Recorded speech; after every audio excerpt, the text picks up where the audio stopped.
If I can ask members of council to please come to the council chambers.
Okay, members of council, can you please take your seats?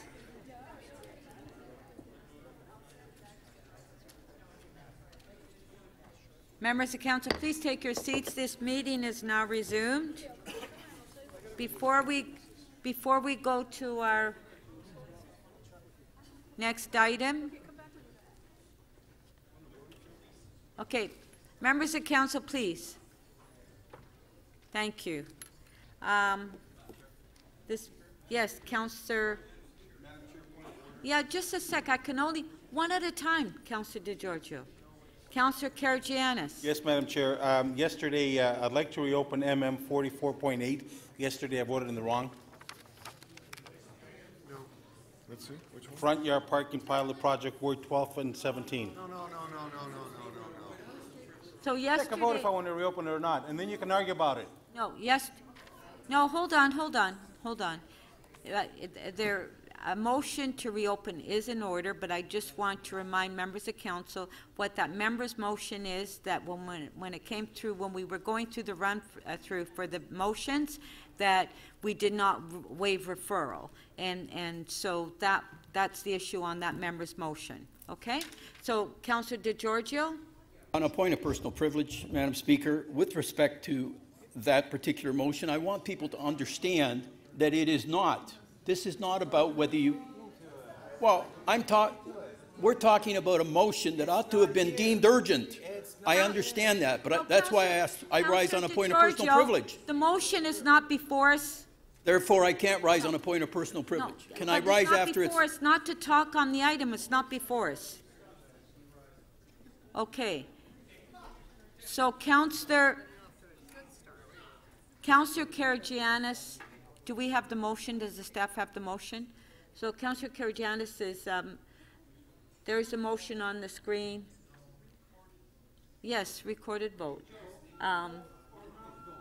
Okay. Councillor Shiner, point of order on this item? I thought it was item 44.3. 44.3 was it? So could we see what the item is? Okay. I don't, on, Okay, okay, sorry, okay. We'll show you the item.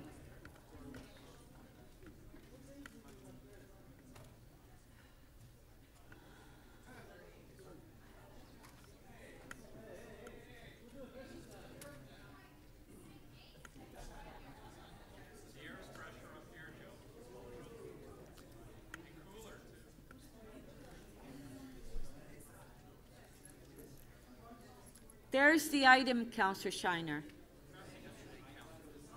Yeah, so as I said earlier, when we were doing the okay, please, let me explain this so everybody knows what we're voting on. So yesterday, when we were going through the members' motion, this motion was on the agenda. We voted a recorded vote to waive referral, and that did not pass. So what Councillor Karygiannis is asking is that we reopen that, and our vote would be to waive referral.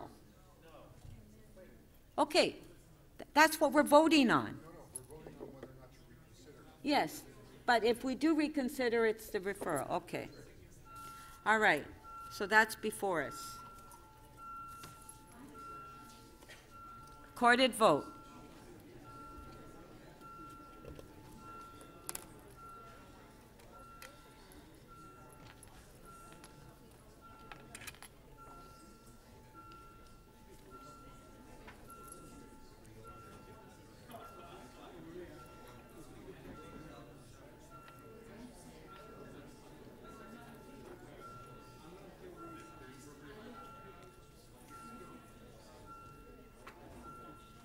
I know.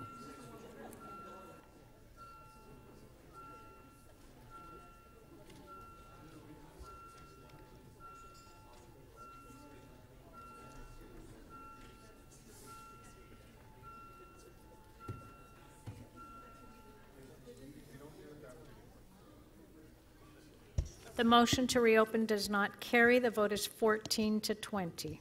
Okay, thank you. So this meeting is, okay, so now we will, are there any release of member holds? Please put your name up. Request to question staff. Councillor Fillion. Yes, thank you, Madam Chair.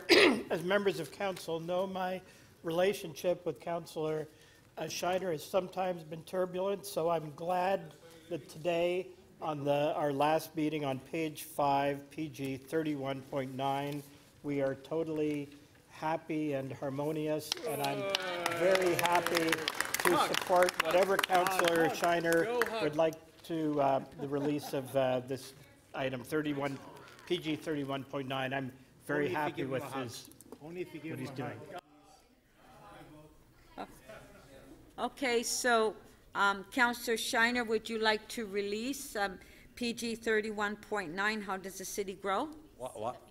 why would I want to do that? So, Madam Speaker, I would, but also say, in the way of collegiality, and even though my colleague and I didn't always agree, as most of you know, well, we didn't always agree. There was times that I was absolutely right and he was absolutely wrong.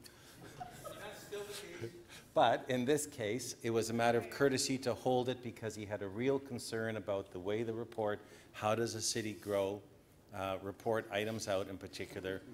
And he brought this up last year, and he brought it up this year, and it really was, I felt my pleasure to hold it for him so he could resolve his issues, which he has. Okay, so you're releasing recorded vote? Recorded vote?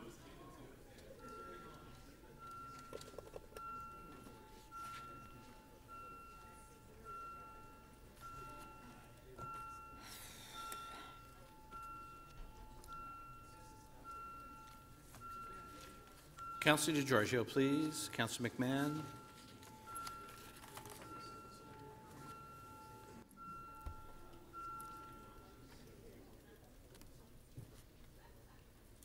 The item is adopted, 33 to 1. Thank you. Councillor Troisi? Oh, you have one more? Okay. On page 6, NY 32.84, I can release that. Okay, on page 6. That's right. So I move receipt then, I guess. I guess receipt is the appropriate motion. So on page 6, NY 3284, Counselor Filion, you're moving receipt. Okay. Recorded vote.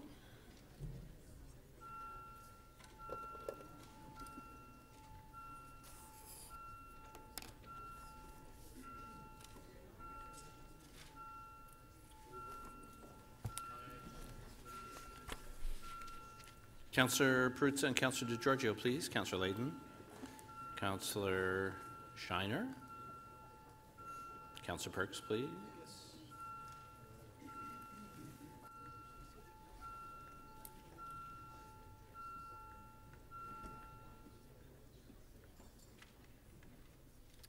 The motion to receive carries 34 to 1. Thank you. Counselor Troisi? Thank you, Madam Speaker. I'll be releasing on page 10 CC 44.36. There was a confidential report attached, circulated, and this is with consultation with planning. Okay, that's on page 10, CC 4436. It's on the screen. Okay, recorded vote.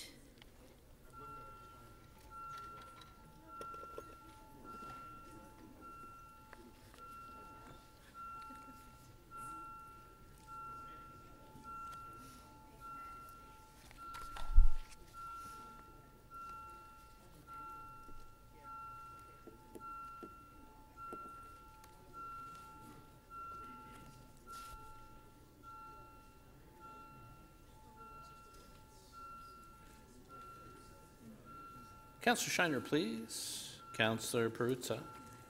Councillor McMahon. Councillor Wong Tam, please.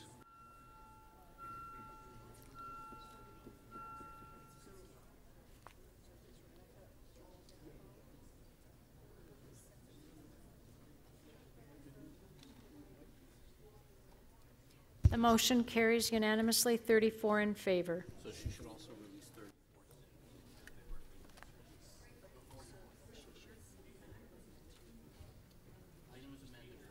Yeah. Okay, item is amended. All in favor? Carried.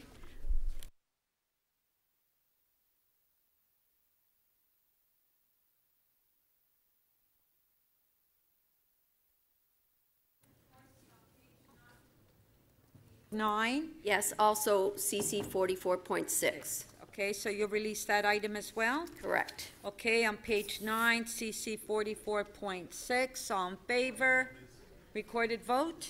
Recorded vote.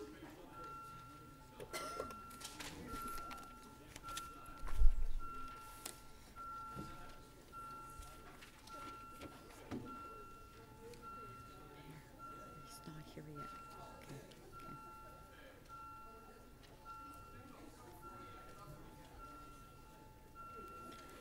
Councillor Wong Tam, please. Councillor Layton. Councillor Shiner. Councillor DeBearmaker, Councillor Mahavik, Councillor Robinson,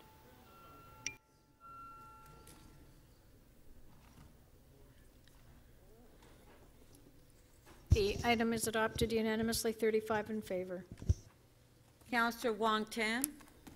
Thank you very much, Madam Speaker. On page 8, and I'm not sure if the clerks are ready, but it's TE 34.56, 21, 23, and 25 Price Street, Site Plan Control Amendment Application.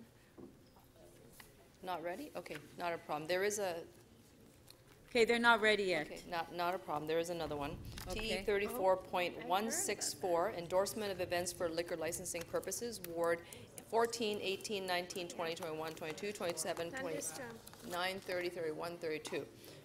If I could please have the clerks place the amendment onto the screen.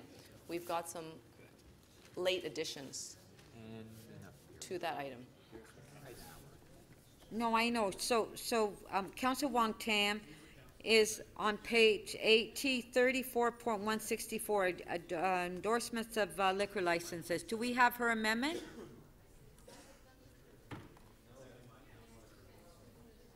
Do we have those amendments? There it is. Thank you very much. Thank you, Center Table. Okay, there's the amendment on the screen. On favor? Carried. Item is amended. All in favor? Carried. Now, Councillor Wong Tam, the one that you were referring to earlier, what item was that again?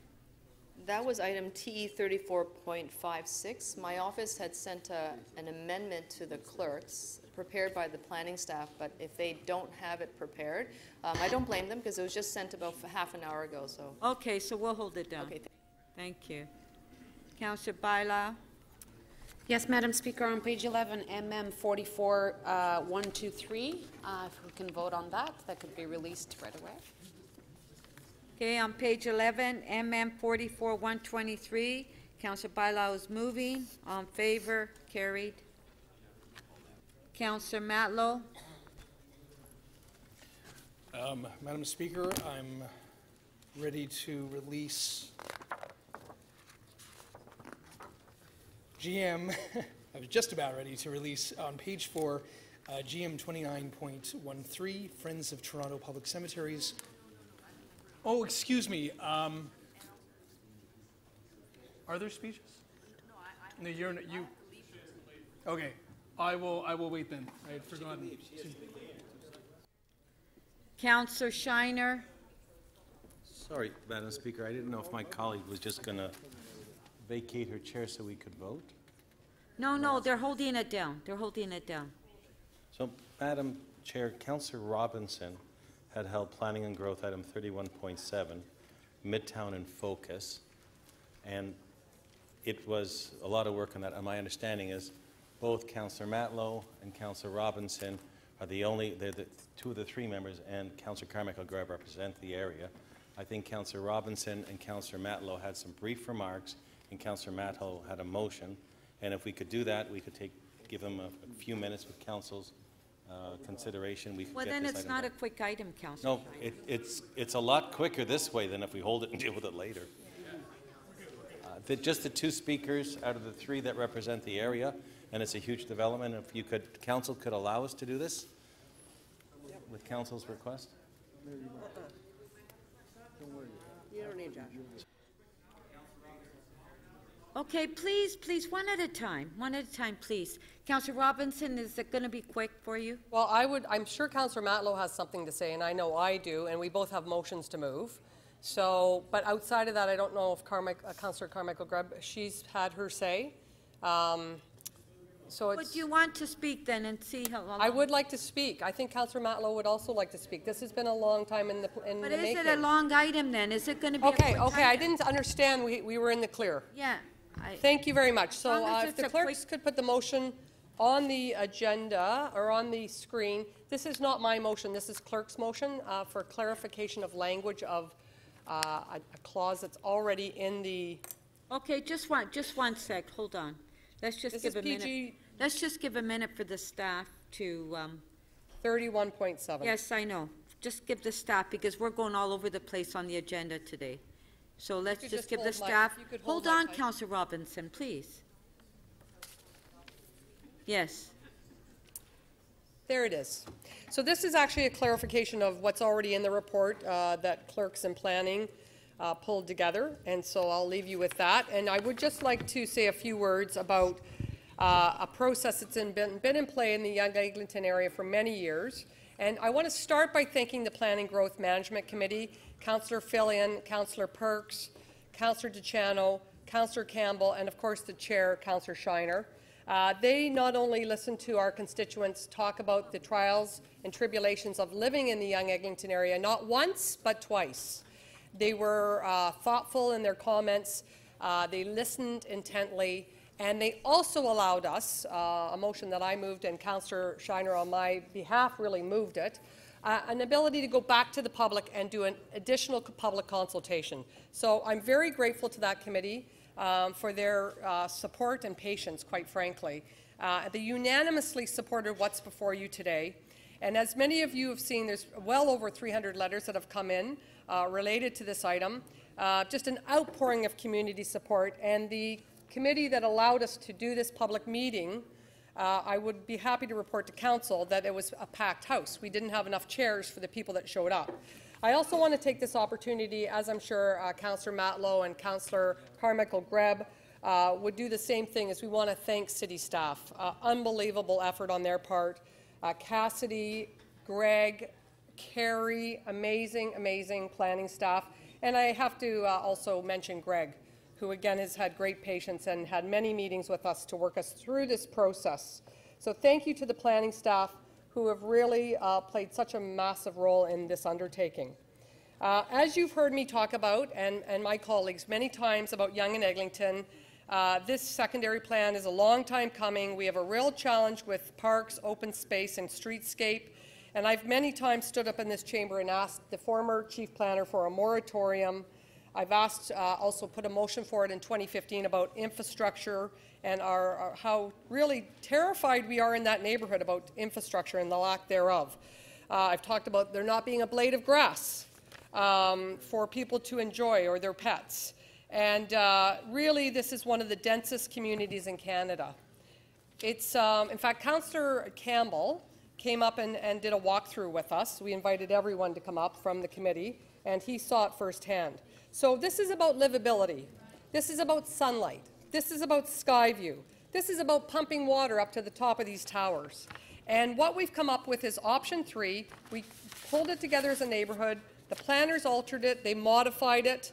And then that is what you see before you, that committee fully supported. Along with all the other things I've mentioned, Line 1, the downtown relief line, crisis capacities, etc., etc. So I just want to thank everybody who's played a role in this, but particularly the residents in the area that have really had to deal with the streetscape issues and the reduced shadow impacts. This will be a lot better for the North Toronto Collegiate, the Eglinton Junior Public School. This will really minimize the shadow impacts basically on the whole neighborhood. So thank you again to all the parties, and particularly the residents who really got involved, engaged in the last 2 months and participated in this process. I feel like at the end of the day, they've really had a voice at City Hall, and I thank them for that.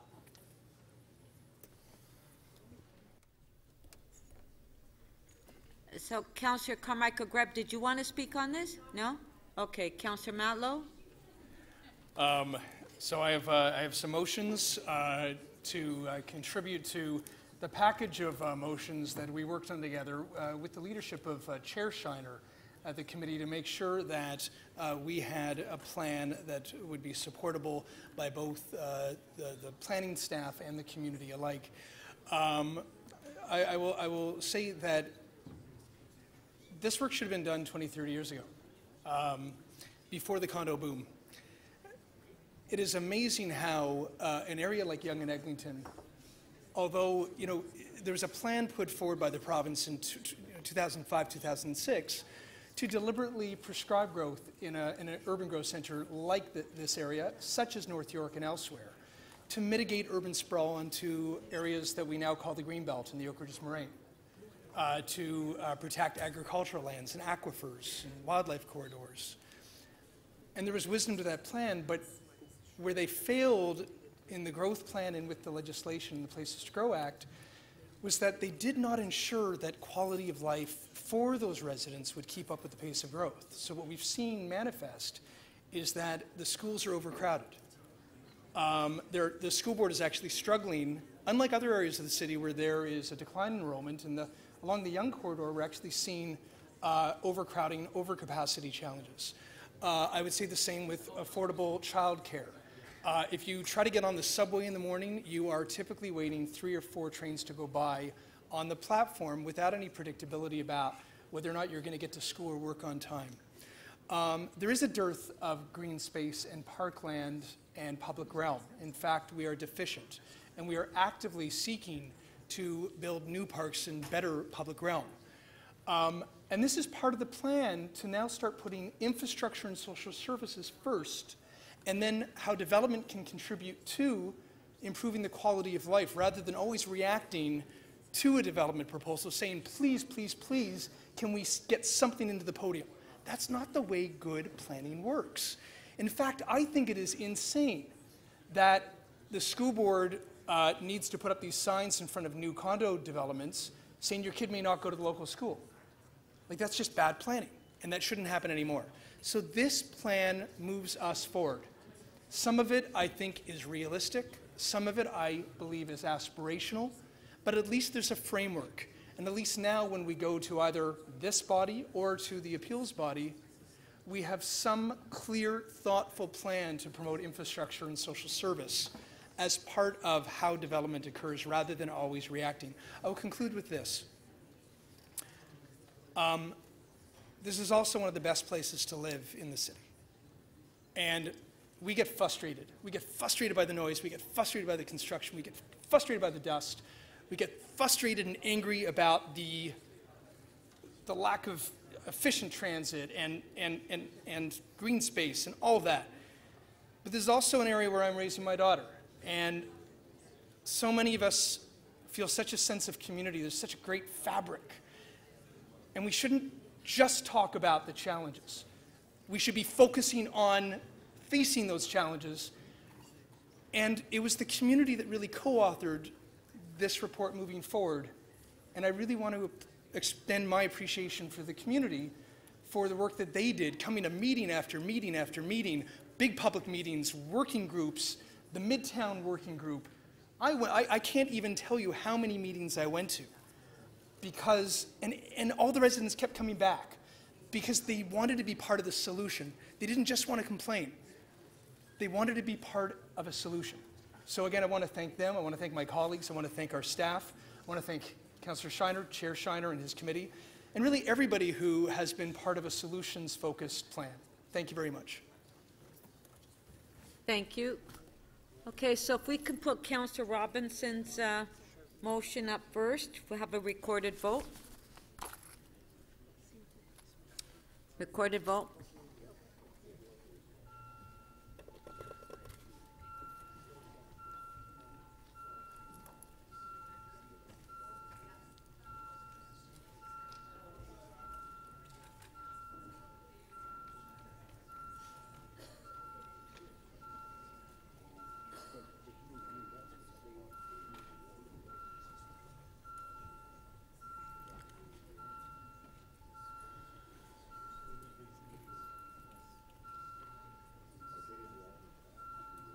Councillor Kelly and Councillor Karygiannis, please. Councillor Perruzza, please. Councillor Palacio, please.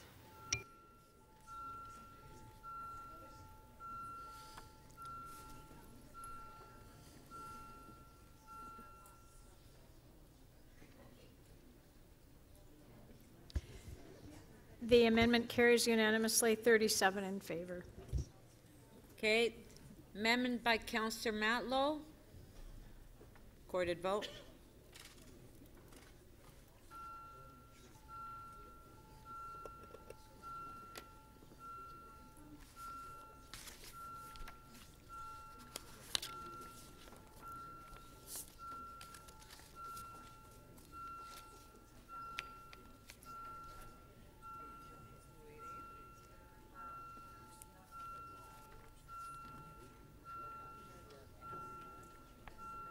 Councillor Perruzza, please.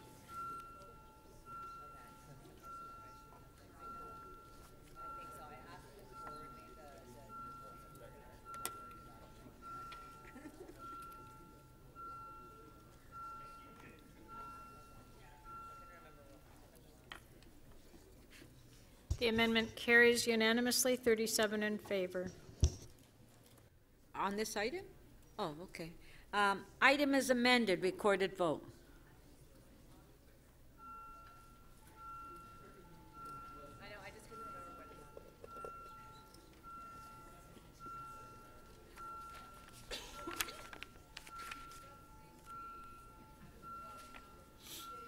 Councillor Perruzza, Councillor DeGiorgio, Councillor Wong-Tam, Councillor McMahon. Councillor Ainsley, please. Councillor Fletcher. Councillor Perruzza, could you please get off the phone? Councillor Davis, please. I'm sorry, but you can't be on the phone when you're in the council chamber. Rules. I think we should adopt that etiquette book that I received from the clerk. Councillor I Karygiannis, can't. It's please. unparliamentary. Councillor Crisanti, when you're seated, please.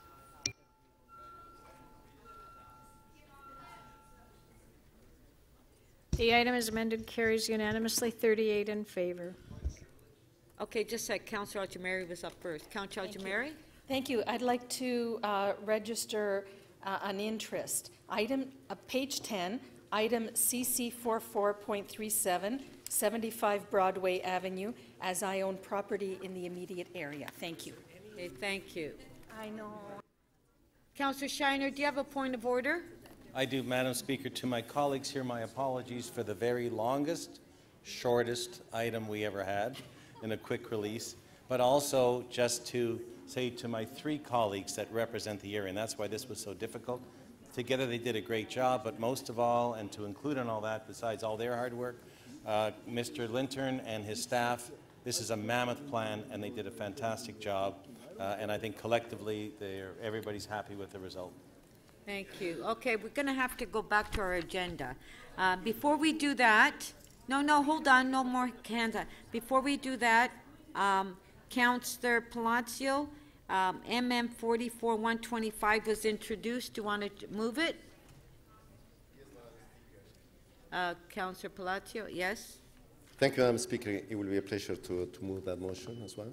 Okay, thank you. On Thank you. favor? Carried. MM. It's your member's motion. It should be on your desk. He's just moving it.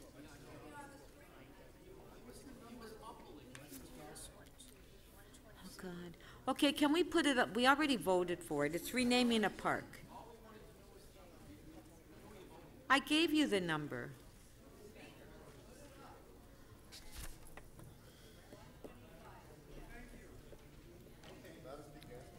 No, just a sec, Councillor Palacio. Okay, is everyone okay? We already voted. Okay, Councillor Palacio? Yeah, the number is 125. Yeah, I know. It was I did. circulated to everyone. I said that. Councillor Thompson, Councillor Coe is not here. Members' motion 126. Let's put it on the screen, that you can just move it. It's already on the floor, but yeah.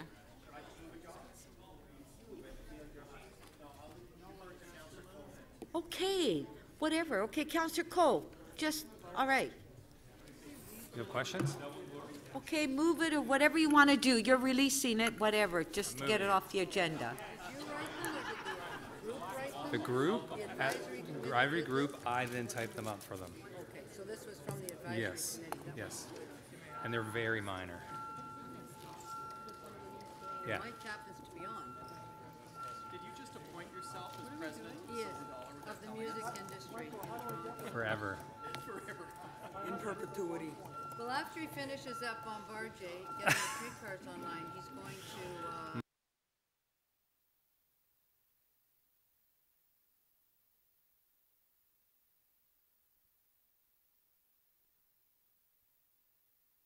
Members, we're not doing any more. What we're doing is we're going back to the agenda, so I don't know why all these names are on the screen. Yes. So please clear that screen so we can just get sorted out. We're not doing, we already did quick releases. Yes. No.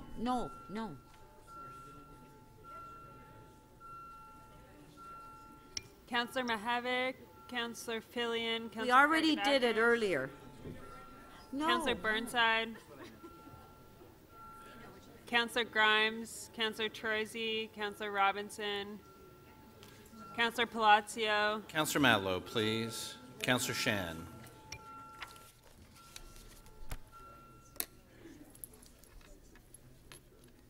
The motion carries unanimously, 39 in favor. Okay. Huh? No, we weren't.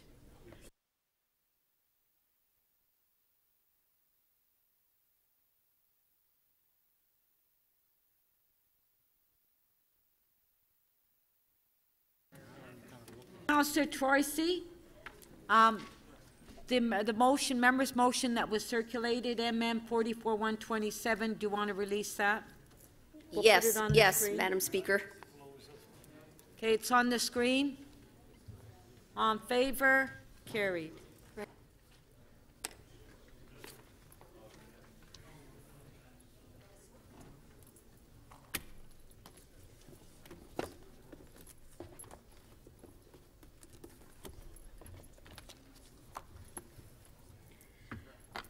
Okay, let's go back to page 3.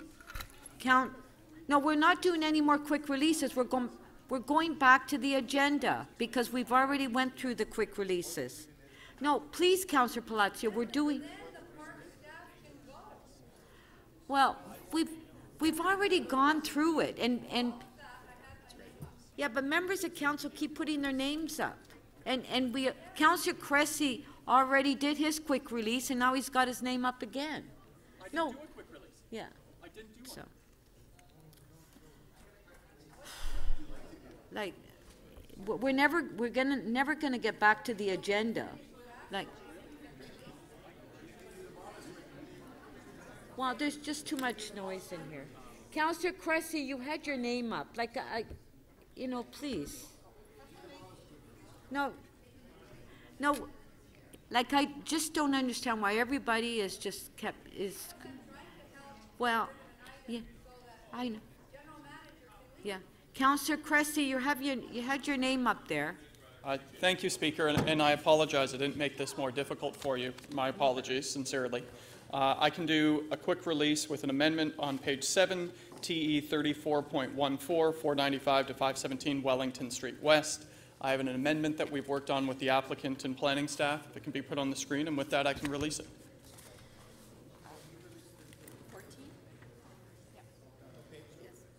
Page 7, 34.14. You bet.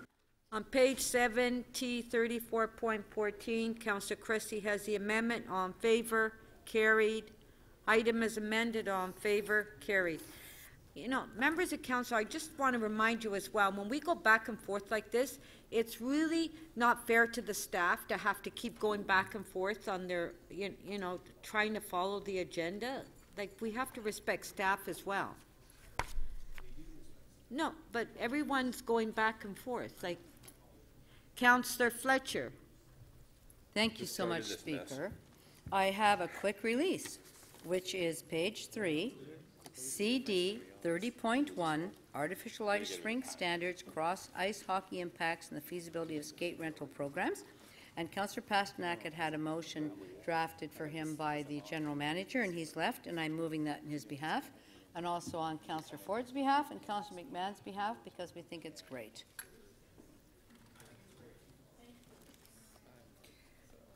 Okay, on page 3, CD 30.1, which is the artificial ice rink standards. So we have a motion on the screen by Councillor Fletcher.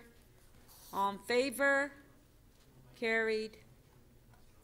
Okay, yeah, they're everywhere. Okay, thank you. Councillor Layton.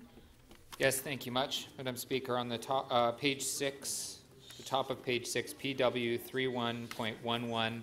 I'm in consultation with the committee chair, who I thought who's here. I've made a change to my original motion that City Council direct the General Manager, Solid Waste Management Services, to review at the appropriate time and in alignment, in alignment with the end of the potential contract extension for the operator of the Disco Road Organics Processing Facility, and with a comparison of private and public services, the opportunity to operate this facility by city staff rather than using external contracted services. On page 6, PW 3111. Councillor Layton has an amendment on the screen. All in favor? Recorded.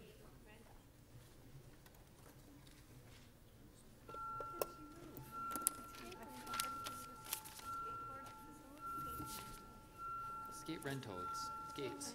Skates, nothing.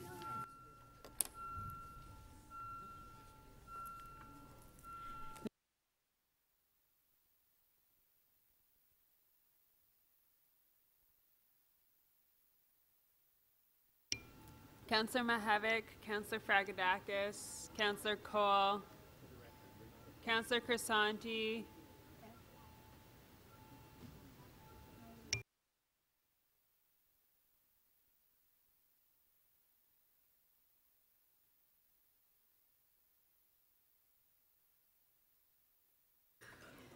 The amendment carries 37 to 2. As amended, all in favor? Carried. Okay, Councillor Shiner, your name's there? Yes. I thought you already did a quick release twice. Well, that wasn't actually mine. I was just hoping you would on the item that Councillor Robinson Okay, had. Councillor Shiner, please, because we want to So start the agenda. I have held on the agenda on page 10. Page Item 10. CC 44.35, 470, 490, and 530 Wilson Avenue zoning amendment application. Request for direction. There is a settlement recommended by our staff, which is the item that's in front of us. So I would move the item here, the amended one recently circulated, and move to adopt the confidential information. It's the one on the screen. Just got it now. Okay, that's on page 10, CC 4435. The amendments on the screen by Councillor Shiner, all in favor? Carried. Item is amended, all in favor? Carried.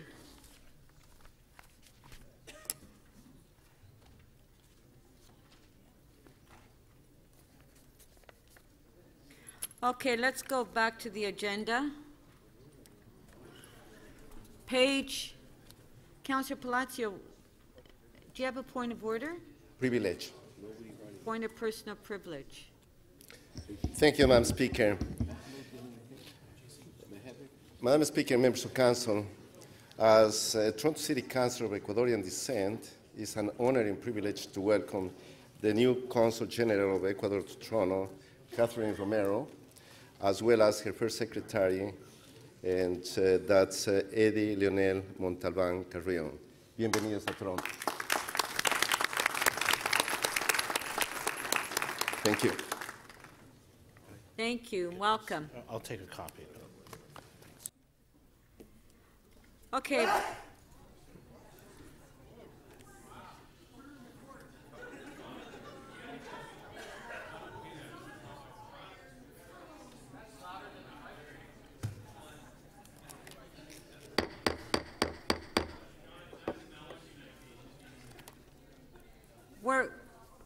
Okay.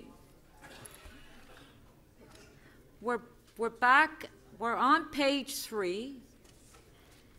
CC 44.2, 2161 Yonge Street. Now, are we ready with that item, Councillor Matlow? You look to the clerk, and no, we just arrived at a settlement, so maybe just hold this down. Hold this down. Okay. Then our next item is on page 3, EX 36.26, which Councillor Mammoliti held down. And he released it, but there were some questions. Actually, we had started the item, I think, a couple days ago, and there were speakers and questions. This is on Transportation Services 2018 capital budget. So do we still have the list for when we started a couple days ago?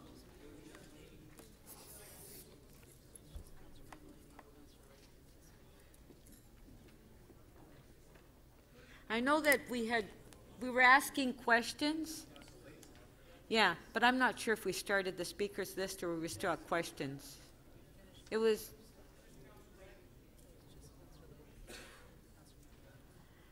Councillor Layton, do you have questions? No? Just no question, just speakers. Okay. So Councillor Mammoliti is not here, so he won't be speaking. So Councillor Layton. Yes, thank you very much, Madam Speaker. I believe Councillor Mammoliti actually spoke to the matter, and the reason why we didn't extend to finish the item. I just wanted to, and it's too bad Councillor Mammoliti isn't here, to highlight that this report, if you remember the questions I asked 4 days ago, this report is necessary to spend provincial dollars so they don't disappear. So it's actually going to save us money. That Councillor Mammoliti spoke so negatively about is actually a very positive report. You also, I lost my notes from that day because it was 4 days ago now, but highlighted just how much of our transportation budget is actually spent on building roads for cars, not necessarily focused on alternative transportation methods. So I just wanted to highlight that yet again, that I believe it's like something in the realm of 95% of the budget is spent on repairing or building new roads, and less than 10% is spent on cycling infrastructure. So let's try to think of this in a scale. If we're trying to encourage people to get out of their cars, to walk, to take public transit, and to cycle, we do need to spend some money to try to do that, to make it safer and more convenient. With the example of the Bloor Street bike lane in our back pocket, we can demonstrate that if we build infrastructure, people will come and use it. So thank you, staff, for writing this and allow us to spend public dollars, and I hope that you won't support Councillor Mammoliti's position that I see absolutely no reason why you would if this saves the city money and makes it a safer place to be. Thank you. Councillor Davis, did you have your name there? You took your name off? Okay, I don't know. Councillor Davis had her name. I guess she took it off. So do we have any motions on this one?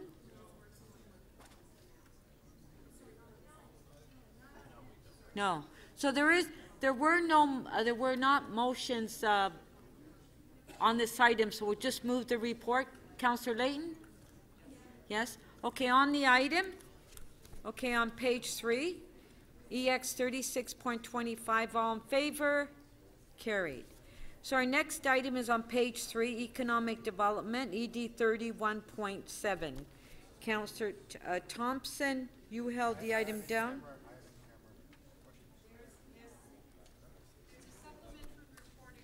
Okay, just a sec. So, Councillor Perks, you want to go on camera on this? Okay. So, do we want to go on camera later or now?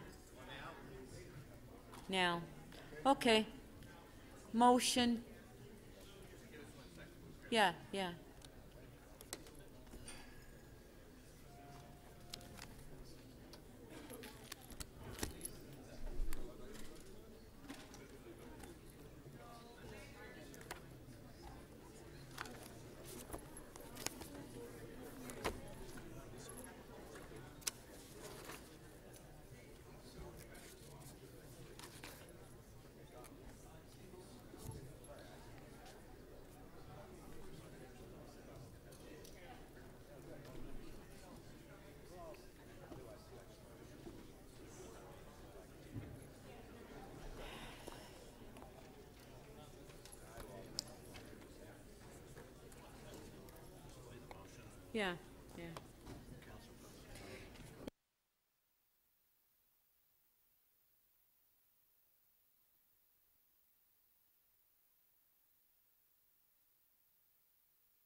Speaker, I move that Council recess its public session to meet as a committee of the whole in closed session to consider ED 31.7, Imagination, Manufacturing, Innovation and Technology Property Tax Incentive Program applications, reason for confidential information, advice that is subject to solicitor-client privilege, and potential litigation that affects the city. Okay, on favor, carried. So we'll give 10 minutes for everyone to vacate. Thank you.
Members of council, if you can please take your seats, this meeting is resumed.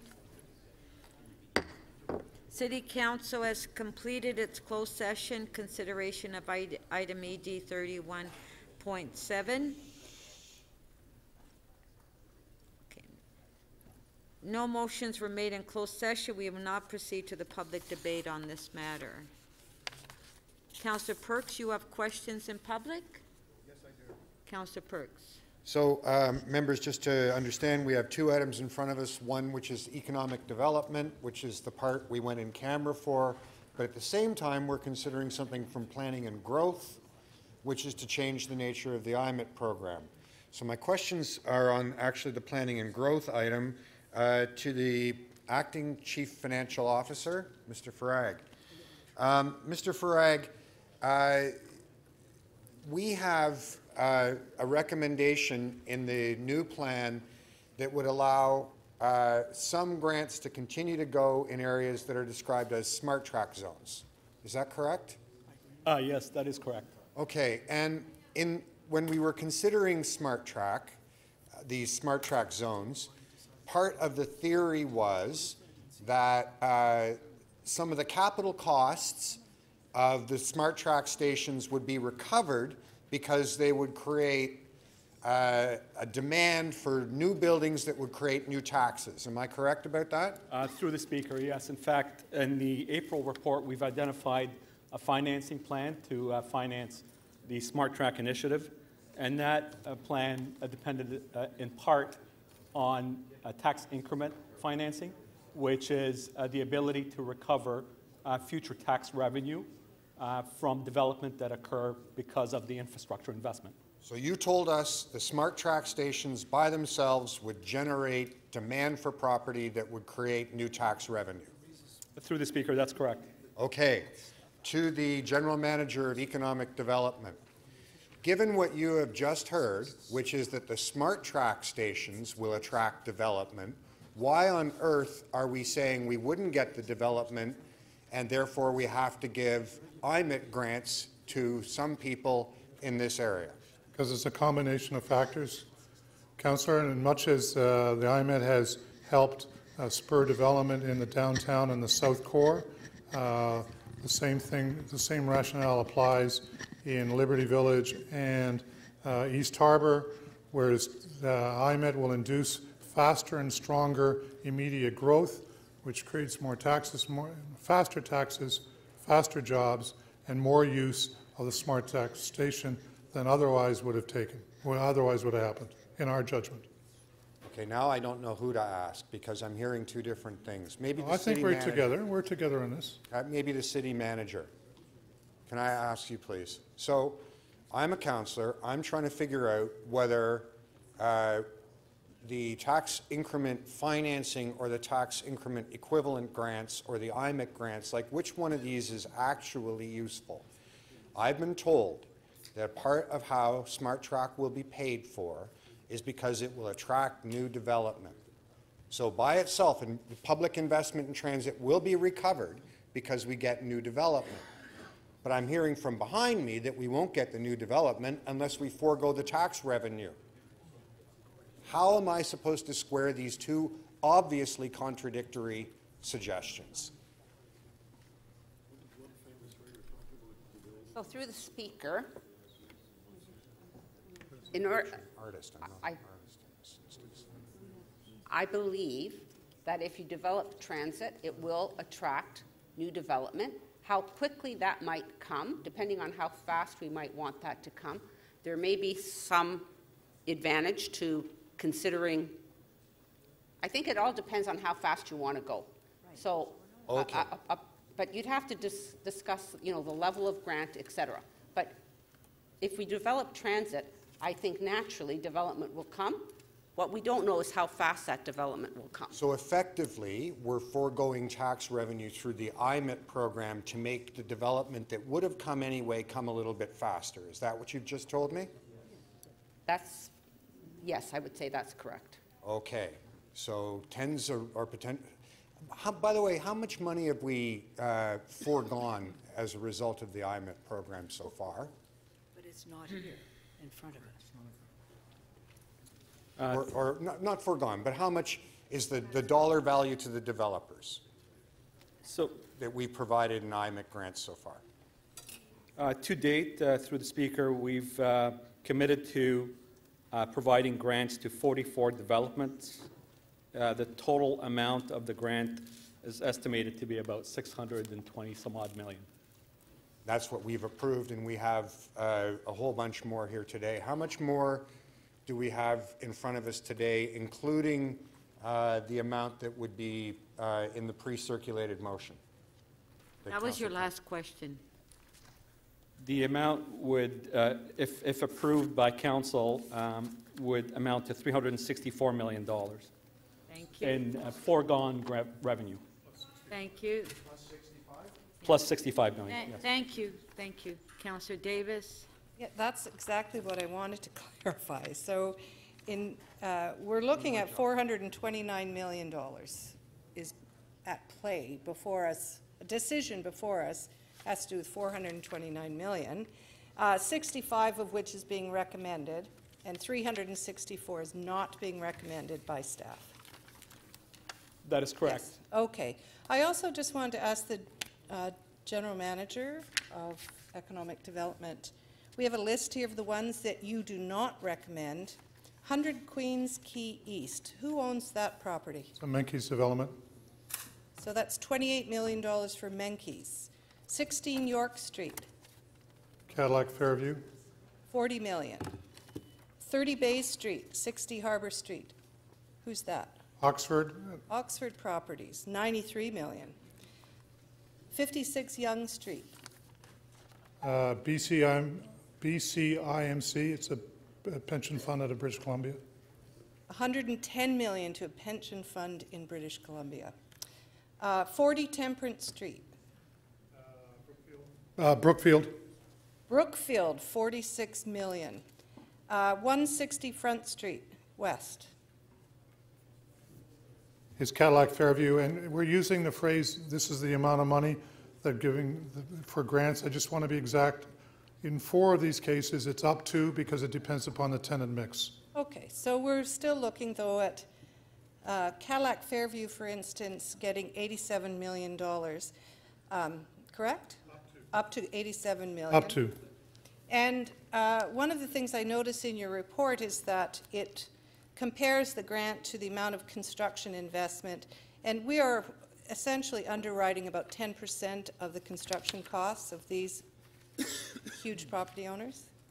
When you ignore the time value of money, yes. Okay. So I did want to, no, that's all I'm going to ask. Thank you. Thank you. Councillor Kelly. Thank you, Speaker. My questions are to the interim city manager or to Mr. Williams behind me. How many square feet in these 6 applications could be built through those grants? 8.5 million. 8.5 million square feet. That's what we're discussing. How many jobs? There would be about 65,000 people working in those buildings. And once the grants are, in essence, repaid, what would be the total tax load of those properties? Or the tax contribution to the city be?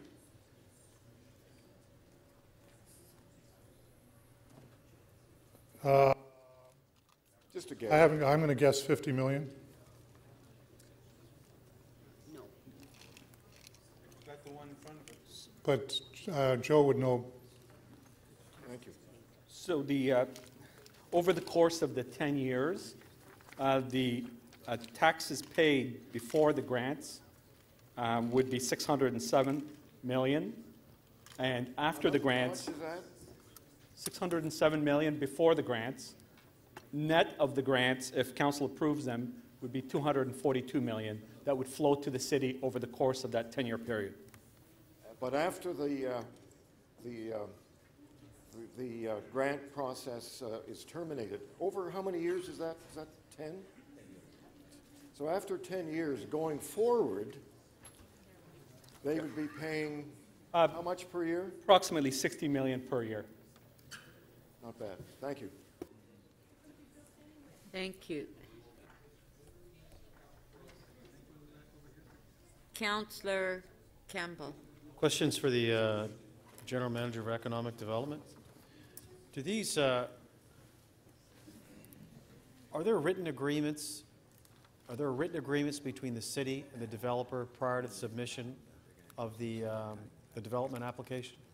No, we do by the time the grant is finalized, we do what's called an FIA, or Financial Incentive Agreement. It's a very long document that outlines the conditions and requirements of the grant process. When does that occur? At what point of the development process does that occur? We begin those negotiations after council approval. So the development application comes through, goes to the local councillor, goes through all the local meetings, planning gives its approval or not, development gets approved by council, and then this agreement is made? The signed agreement is a separate process from the planning approval. There is some requirements within the negotiation process that require those planning approvals. But the negotiations on the financial incentive agreement begin once council approves, or I approve when it's a delegated authority. So all the heights and the square footage and the location, that's all determined before we get into this, right? So That's determined through a separate process run by planning. Okay. And how are the amounts arrived at? So the amounts are based upon the lift, the actual lift in assessment from the pre-development to the post-development. So the actual number, in fact, is not calculated for some time. It requires impact to do a new assessment. So we have a floor assessment, and then we have a new assessment, and the difference between the two is the amount subject to the grant process, and it's the taxes on that, and each year the amount of grant is reduced accordingly, such that it begins at 100% and ends at 0%. What discussions occur between the developer and your department or the city prior to the submission of the application? There's always an extensive discussion between the applicant and staff with regard to the terms and guidelines involved with the program. So if I'm developing a property, before I've bought the property, let's say I own the property. Let's say I'm fortunate I own the property and I'm going to develop it. But before I develop it, I come to you and I say, I want to develop it and I want 75 floors. And then I say, what can you do for me? So what we say is if you qualify and approved, you would be, and you are eligible for IMET, then the IMET program would kick in. So these developers then, actually before they submitted their development application, there was an understanding that IMET would be part of the equation. No, there would be an understanding that they may be eligible for IMET. Oh, there's an understanding that they may be eligible. Correct. Okay, would they have reason to believe that they would be eligible before they entered into the agreement? Or before they entered into the submission of the application? Yes. They did. Okay. But not, staff never say to anybody, you are going to get it, and especially don't say it when council's authority is required. Right, okay. But they've seen past practices, and I would assume all of the companies here, listed here, that I guess Councillor Davis was asking the names of these companies, all of these companies would have had experience with the city in the past? In getting there's 5 involved. 4 of the 5 have received IMET grants in the past. Okay, that's my questions, Speaker. Thank you. Councillor Fletcher, questions? I'm fine, thanks. Pardon? No? I'm good. Okay, thanks. Councillor DeGiorgio. Yeah, thank you, Madam Speaker. I just want to follow up on two concepts. First of all, the first one is the notion of development being faster rather than being delayed for whatever reason. And I think if I understood you correctly, Mr. Williams, you stated the position that if in fact the IMIT grants were to be handed out, by and large, the developments that are being proposed would probably come on stream a lot sooner rather than later. Is that a fair comment? Yes. I mean, you say a lot quicker. I can't quantify that, but they would come on quicker. Right. And the notion of quantifying how much quicker is critical simply because if, for example, the projects were delayed by 6 or 7 years, and these projects, if they were completed, would generate $60 million a year, how much revenue would be foregone over a 6 or 7 year period? A lot, obviously. A lot. So that's one element of balance that we need to take into consideration. The second is that those who are being looked at for an IMIT grant entered into, let's say, applications to secure IMIT grants when the rules of the game were different. Is that a fair comment? So, yes and no. So they all came in when the review process had already started. So they all knew the program was under review. A number of them came in after the initial report on the future IMIT program was already tabled. So several of them did apply under that basis. So they applied later rather than at the very early part of the review? Correct. Did they have an expectation that the review would freeze them out? They knew that their application would be subject to council review. That's not the question I asked. Did they anticipate or expect that the staff review would recommend to council that council not give them the grant? They had no indication from us. I can't speak to their own expectations. Well, what indication would they have had prior to the change in the rules from staff? What indication would they have had before? We would have told them the program and the nature of its program and the rules of the program, including council review. Are all self-evident? Correct. All right, thank you. Councillor Fletcher, did you put your name back up?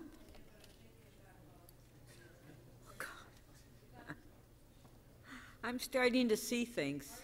Okay. Like people's they're putting their names on and off, on and off. Councillor Karygiannis. Thank you, Madam Speaker. A couple of questions for you to staff, if I may. This is a project that was started in order for us to entice and encourage people to build in certain areas of the City of Toronto. Would I be correct? Well, in fact, across Toronto, but yes. Okay, so these people put an application in and they started going along in good faith, knowing full well that we would be supportive and all these things that we promised them will be there as they're progressing. No, I can't agree with that statement. Let me rephrase. If we were not to continue with this program, could we be held accountable and be taken to court? If we tried to renege on an existing financial incentive agreement, I would suspect that the lawyers would say yes, but failing that, it's always subject to approval. Can I, through the chair to the legal department, if I may, could we be held responsible and... Jim, the camera.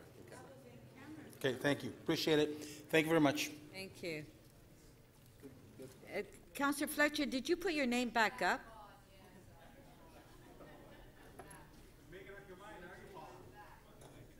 This is the third time. Councillor Mihevc. Yes, thank you very much. I was here during the period when we started this program, and it was a time when we had a very high vacancy rate in the downtown business community, and we were really struggling with finding ways to attract new businesses. And that high vacancy rate had been there, frankly, since amalgamation. I don't think that condition exists any longer, that we are a very strong and vital economy indicated by many reviews that have taken place. So the bottom line question is Is it time, given the amounts of money that we're talking about, literally hundreds of millions of dollars, to perhaps review the need for such a program and thereby allowing those many dollars to be spent elsewhere? So that's a complicated question. So let me take it apart. Are you conducting a review? So we conducted a review. So let's put aside the 8 specific applications. This is a general question, more in relationship to the report that's in front of planning, that came from planning. So we conducted a full review. That full review indicated that in the downtown core, as defined by the new financial district, by planning, that inside that particular area, it was not needed. And they've advised that, and that's the report that came to this council, then went to Planning and Growth and is back at council. But they did say it was needed in the rest of the city. So that when this original program in 2008 was put in place, we had not had a tall office building built in downtown Toronto for 17 years. So there are many places in the city that still haven't had a significant office building built. So this incentive is needed across the rest of Toronto. What this report that's in front of you from Planning and Growth Management indicates that it's not needed in the downtown core, but it is certainly needed where there's a vacancy rate right now of 2.5%. But in the rest of the city, it is very difficult to attract investment, and this program works very well in the but-for situation, because without this incentive, you wouldn't get the new taxes, and the new taxes pay the incremental grant. Thank you very much. Good answer. Thank you. So Councillor Fletcher, you're on for sure now? I'm up. I'm at it. I'm just going to ask Mr. Lintern now. In the addresses that we heard earlier, there are a lot of developments in that area, are there not? In the addresses that we've discussed, they range in relation to the downtown core. So Yes. some of them are within what you would traditionally think is the existing financial district or very close to it. Some of them are in the expanded financial district. For example, 30 Bay Street, which is where the Toronto Harbour Commission building is, for Right. example, that is in the expanded financial district. And then there's some that appear to be right along the waterfront. Yes. Gardner, Lake The Shore area. 16 York is across from the Scotiabank Centre, and 100 Queens Quay is further over by the LCBO building. Would you agree with me, you used to be, before you have your new position, at Toronto and East York Community Council, and there was a preponderance of development applications on York Street, on Queens Quay, tremendous volume of applications for developments that were attracted to this zone. Would you agree with that? Yes. So whatever we did to attract development, it has happened. It is happening. It is happening. We can hardly keep up with it from the infrastructure point of view and transportation point of view and everything else at the moment. It's Yes. very tough. Especially on the residential side of the equation. On the residential side, and we're looking at having to put in the, what's the name of the Joe Cressy Park? What's the name of that one? The rail deck. Rail Tech Park. AKA Poodle Park, whatever it's called, it's $1 billion. Basically, the Poodle Park, Joe Cressy Rail Deck Park, would be really within that kind of zone where we're looking at some of these addresses. It is to the west of Union Station. Some of these are to the east and to the south. But in general, well, I think when Torontonians think of you think of it so precisely as a planner, but when Torontonians think of that downtown, they think of that larger zone and would think, That's okay, correct. that would be a big green swath that we have to pay for, and that there's a lot of development on the go. Yes. So I just wanted to confirm both of those things. There's not a lot of green space. There's a lot of people living there, a lot of congestion. We need waterfront transit. Would you agree with that as well along Queens Quay? The way you're characterizing it, I agree with. Yeah. We have tremendous pressures, and one of them isn't needing as much development or even to go as quickly as some people might think it has to go as quickly. We have problems to solve there. Lots of problems to solve. We want to maintain the mixed use as well, and certainly having the office component is a positive part of the picture. Thank you. Thank you. Councillor Layton. Thank you very much, Madam Speaker. Through you, I'm going to be very careful with this question, and if it gets too close to the line of what shouldn't be said, please feel free to say you can't answer that. I want to make an attempt at this. So, thank you. To the solicitor, is your advice consistent with the advice from the General Manager of Economic Development?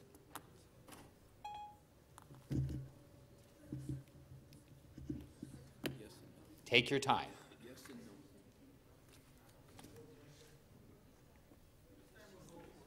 Through you, Madam Speaker, I was just confirming what was said publicly in the joint report, and I can confirm that the General Manager and I we've submitted a joint report, and our advice is consistent. Then the advice that is given in the report. And I don't think I'm able to ask for your advice about the motion that's been recently circulated. No. Through you, Madam Speaker, in my view, that would be an in-camera question. Thank you very much. And to the City Manager, is your advice consistent with that of the General Manager of Economic Development? Through the Speaker, yes, it is. And I don't think I can answer this, but are you able to comment on your advice on the amendment that's before us?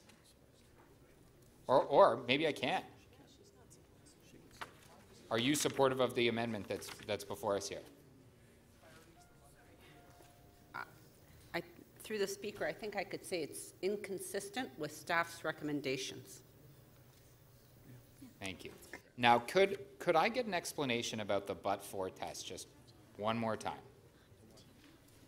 Yes. One more time. Please. So the whole purpose of this program is to encourage investment in plant, offices, research labs, etc. When developers and tenants are looking at whether they're prepared to pay the rent or whether they're prepared to build the building, they look at their financial returns. And in doing so, this program says we will give you back some of the taxes, which improves the return to the developer and or lowers the cost for the tenant. And when they're looking at alternatives, whether it be go to the suburbs or go to Boston, they were going to take a look at the financial return. This incentive provides that financial return and encourages and induces it. If you don't need that incentive to still do the project, if you were going to go ahead anyway, or if planning says you got to build the space to get your section, to get your rezoning, then you don't need the incentive, and therefore you fail the but-for clause, and we don't go ahead with it. So can I abbreviate that slightly? Please. To say these would be built anyhow. That is Hemson's advice. Okay. Thank you very much. Thank you.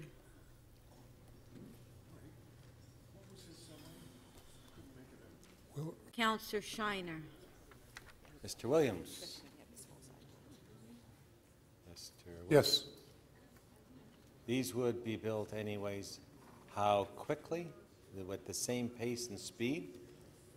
As you were saying, they might not be. So the pace and speed depends a lot upon the market conditions, first of all.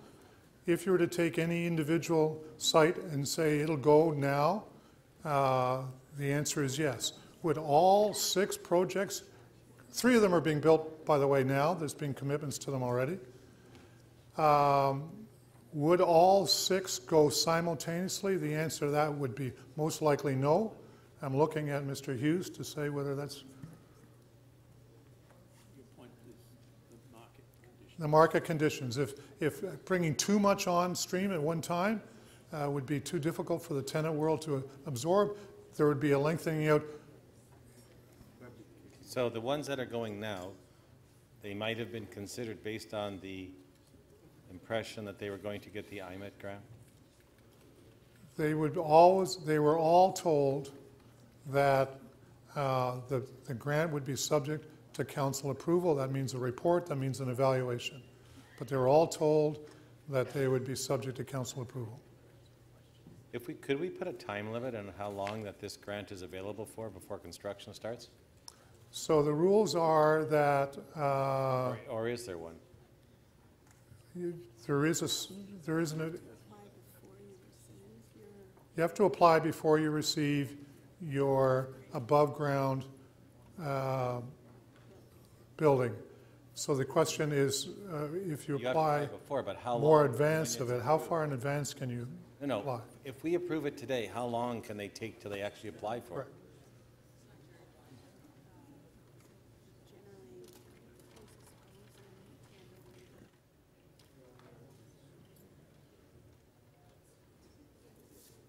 Can they just answer maybe? So when we do a financial incentive agreement, we usually have a clause that says you have to start your building process within 18 months. So if we approve these today, would that clause be in that? Once we get to the financial incentive agreement, which would take a period of time, yes. So the bottom line is, if we approve these today, then we will be requiring that within the next 2 years, these buildings start construction or thereabout, or there'd be no funding. Or they would have to reapply, yes. Oh, I never heard that, so that's actually good. Second question, we have an advanced circulation of a motion by Councillor Perks, where he wants to take, now, the Planning and Growth Committee adopted the recommendations to not provide any more of these incentives in the core. Correct.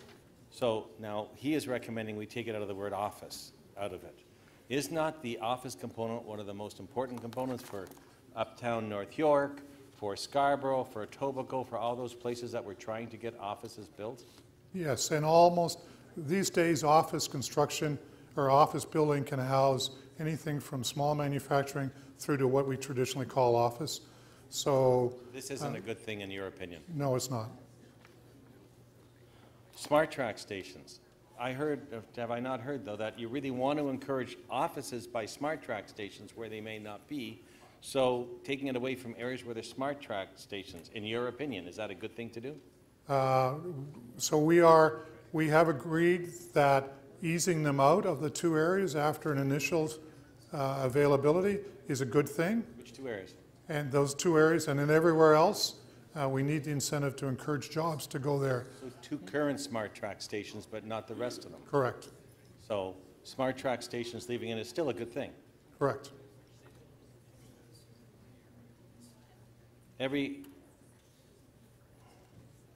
Making the maximum grant, $3 million.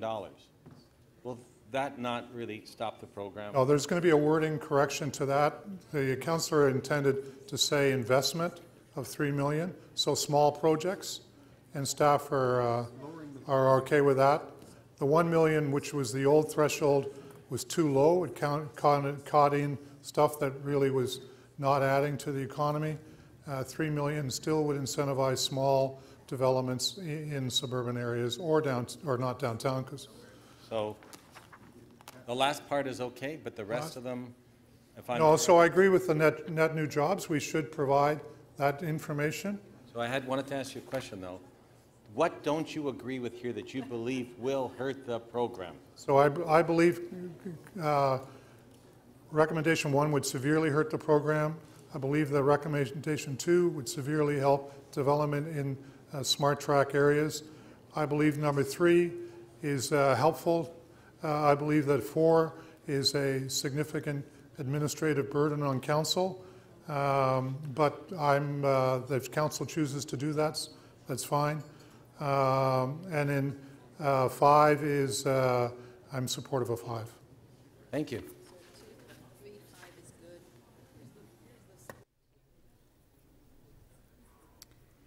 Okay, that's it for the questions. So we'll go to the speakers. Councillor Thompson.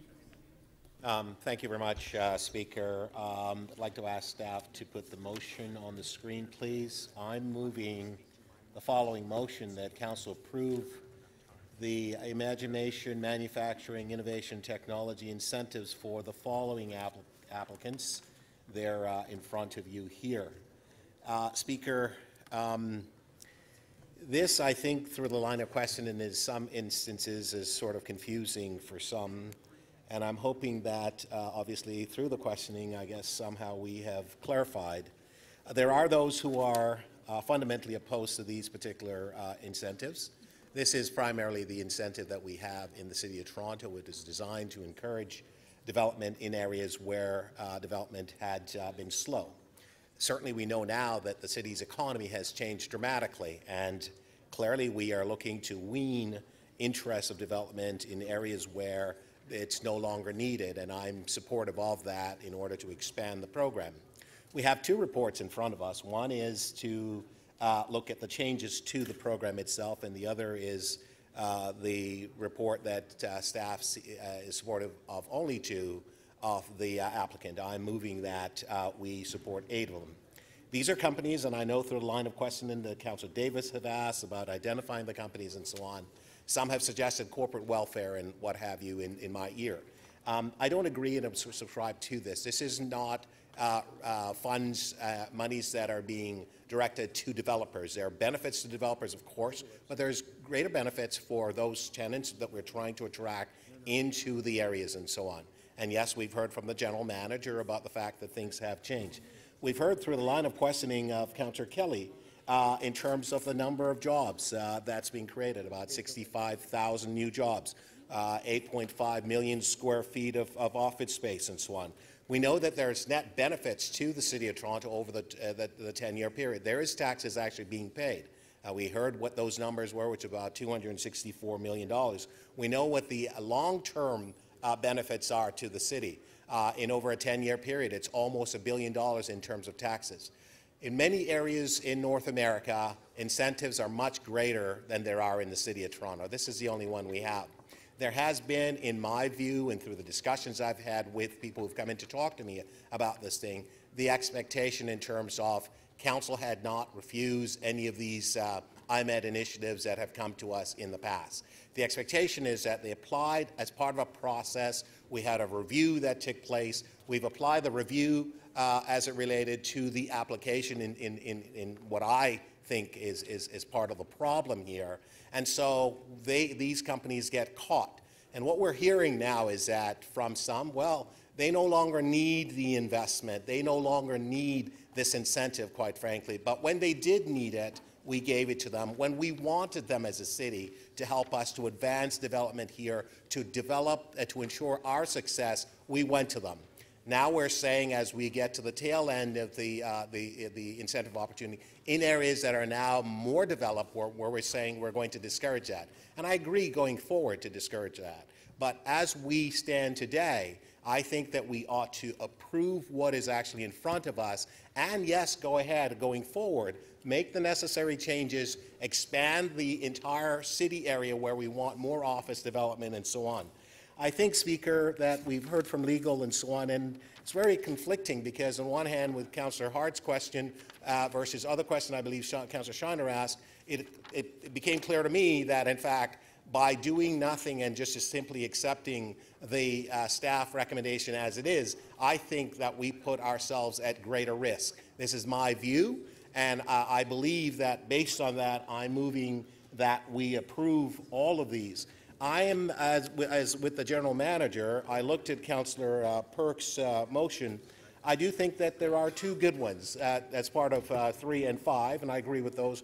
But the others, I'm not in agreement. I understood that these were the same motions, I believe, that were moved at committee, that were not supported at committee, and I'm asking Council not to support them. And Speaker, when we do deal with these, I'd like to actually basically deal with them an item by item, if we could.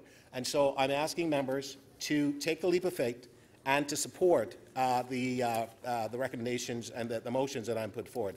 The notion around the but-for clause, I mean, quite frankly, decisions are being made, shovels been put in the ground based on the things that we've done, precedents that we have actually set. I think it would be incumbent of us to actually support businesses and to actually live up to our own expectation of support for the incentive program. Thank you. We do have a question for Yes, you. Speaker, I'm ready for that. Councillor Davis, clarification of the motion. Well, I wanted to ask specifically about the addresses that are in your recommendations, and I wanted to ask about, in particular, 100 Queens Quay East. 100 Queens Quay East.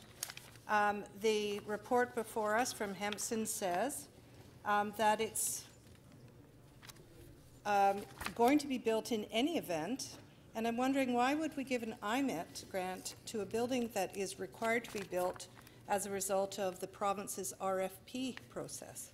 So as I understand it, Councillor, many of the decisions as it related to building, not only this particular building, but others as well, were made in advance, in some instances, of the actual application itself, because we had an incentive program that was in place, and applicants realized they could take advantage of the incentive program in terms of that's what it was designed for. That was not my question. Well, that's my It was answer. going to be built anyway as a result of Well, I have provincial- no indication with respect It's to... in the Hempson report. I Mr. understand Chair. that. I understand that, Councillor, and as And I've said to this- you... The Can I finish? second address, 16 York Street. Right. The Hempson report says this project has progressed very quickly relative to other large office developments and in advance of an IMET application being made. So this 16 York Street, why would we give 40 million, I believe, to Cadillac Fairview? Let me just check. Sure. 16 York Street, Cadillac Fairview, $40 million for a building that was already under development long before they even put an application to the city. So, Councillor, I couldn't speak to the specific with respect to the types of arrangements that the specific developers that you've talking about had with potential clients, for example, to lease space. But as I understand it, in terms of the issue of leasing space, the incentive provides an incentive to tenants in terms of being able to come in. So although there been the development process may have started, we don't know whether or not all of the leasing arrangements were being finalized or had been finalized. And although the development started, this incentive has been very helpful to the developers in terms of being able to lease a space. And I think attracting business in the city, that should be part of our objectives. So 40 Temperance Street, which is the final tower at the Bay Adelaide Centre, Hempson says that it is likely to proceed with or without grants.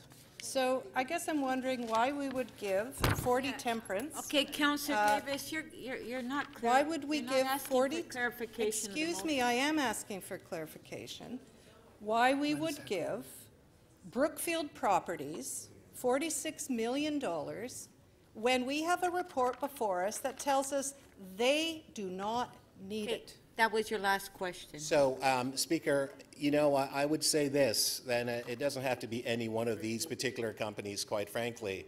I think that you'll see sequences and situations where businesses take advantage of opportunities that exist. We have an incentive program that they qualify for and so on, and they have applied accordingly. So I would actually not want to draw any particular references as to why. We have an availability of an incentive program that we encourage businesses to take advantage of. They meet the criteria, then they're qualified based on the program itself. So I would imagine that be a prudent thing to do. Thank Councillor you. Davis, you're done.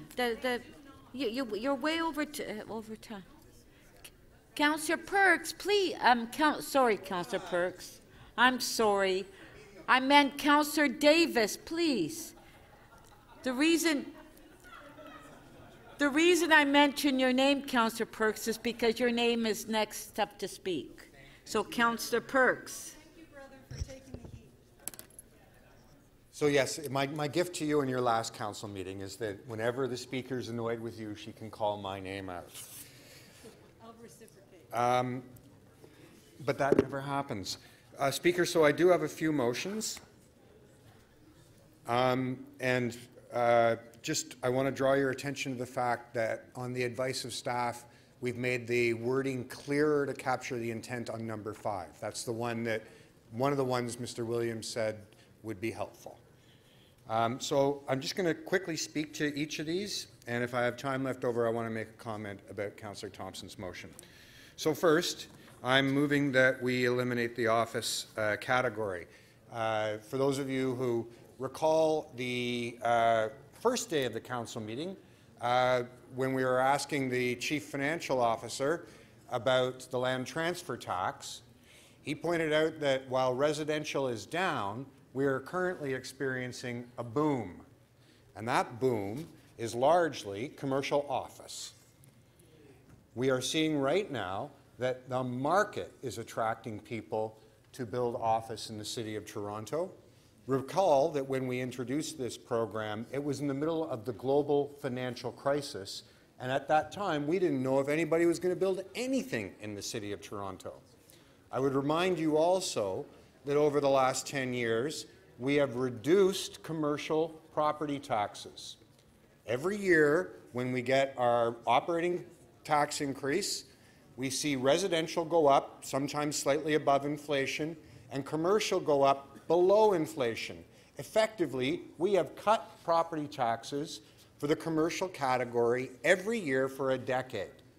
We're no longer in a global financial crisis. We've cut their taxes. We don't need to do this anymore.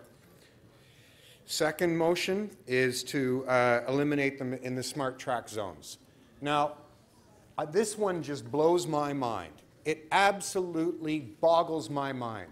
Torontonians were told 4 years ago that just the sheer value of building these stations would be so great that businesses would rush in, buy land, and develop, and that would pay the cost of the Smart Track project, the whole cost. Now, staff have since said, no, it's not going to be that much, but certainly it will be a net positive. Well, if building very expensive public infrastructure is going to attract people anyway, why on earth are we giving them a tax break? We're actually spending the money in two opposite directions. Makes no sense. The third motion is to ask staff to provide an analysis of net new jobs. And each time we've talked about the IMIT program, this has come up.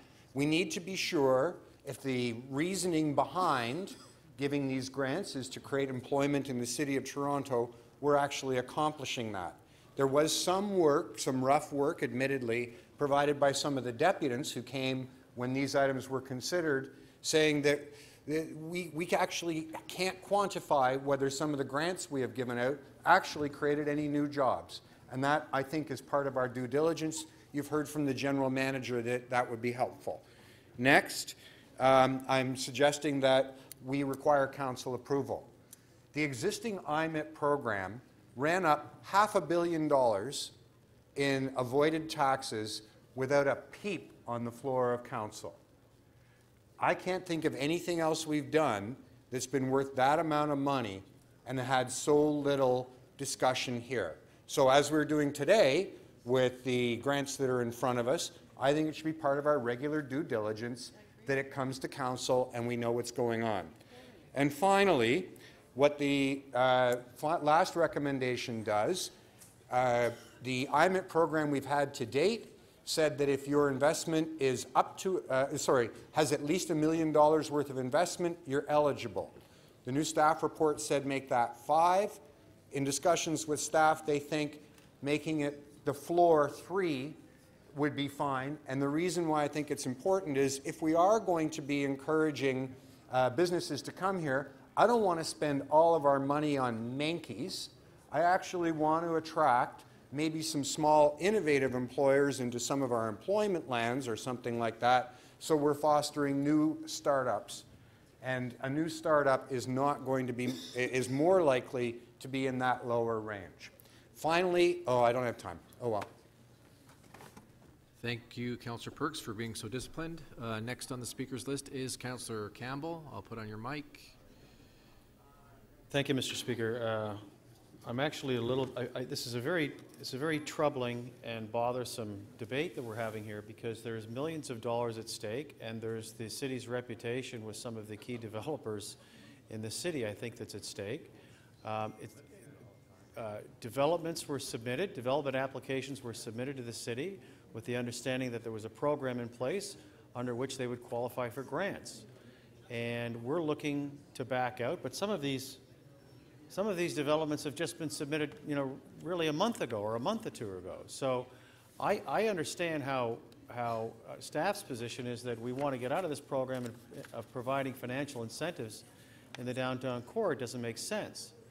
But I guess the quandary for me is what is ethical and what is not ethical. Our staff has said that I'm not worried, incidentally. Councillor Thompson was talking about the jobs and the long-term benefits to the city. Well, that's going to happen anyway. That's not the issue with me. That was why the program was put in place in the first place, was to secure jobs and to secure a long-term benefit for the city. So that's not the issue for me. The issue for me is really what's the right thing to do here.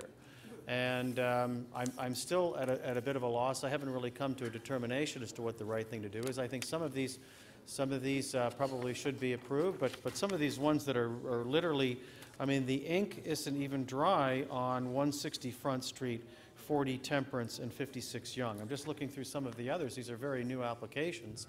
And I don't know what messages were sent to these people from the city. I asked some questions. What messaging was sent to these developers? Was the right messaging sent, or did we give them an indication that they were in line for these grants, or were they just making that assumption? So I would love to just defer this item to the next quarter and let 47 councillors debate this with new blood, or 20. I don't think it'll be 25. But I guess I've been rambling on a little bit because I'm really confused about this, and I think it's an important issue. And I'm struggling with what the right thing to do is, Mr. Speaker. Thank you for struggling in only 2 minutes and 17 seconds. I don't want to waste 5 minutes of struggle. Okay, thank you.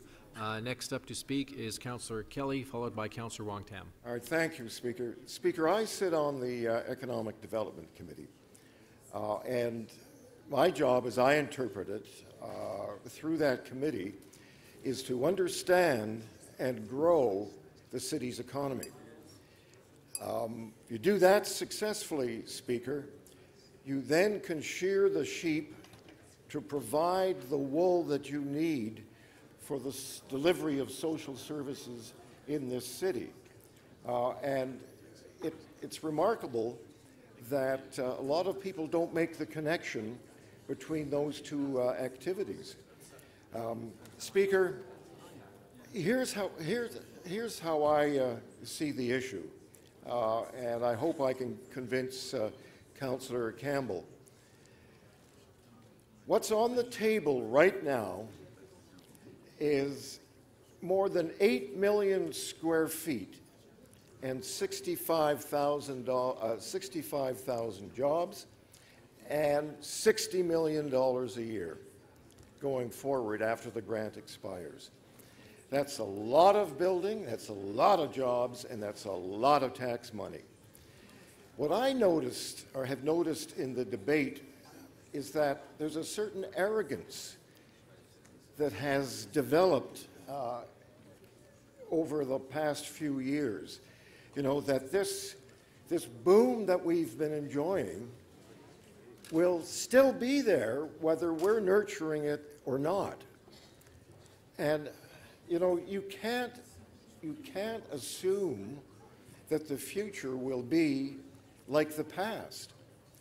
And so I think what we have to do is to continue that successful implementation of a granting system that has worked for us in the past and which we offered these 6 companies.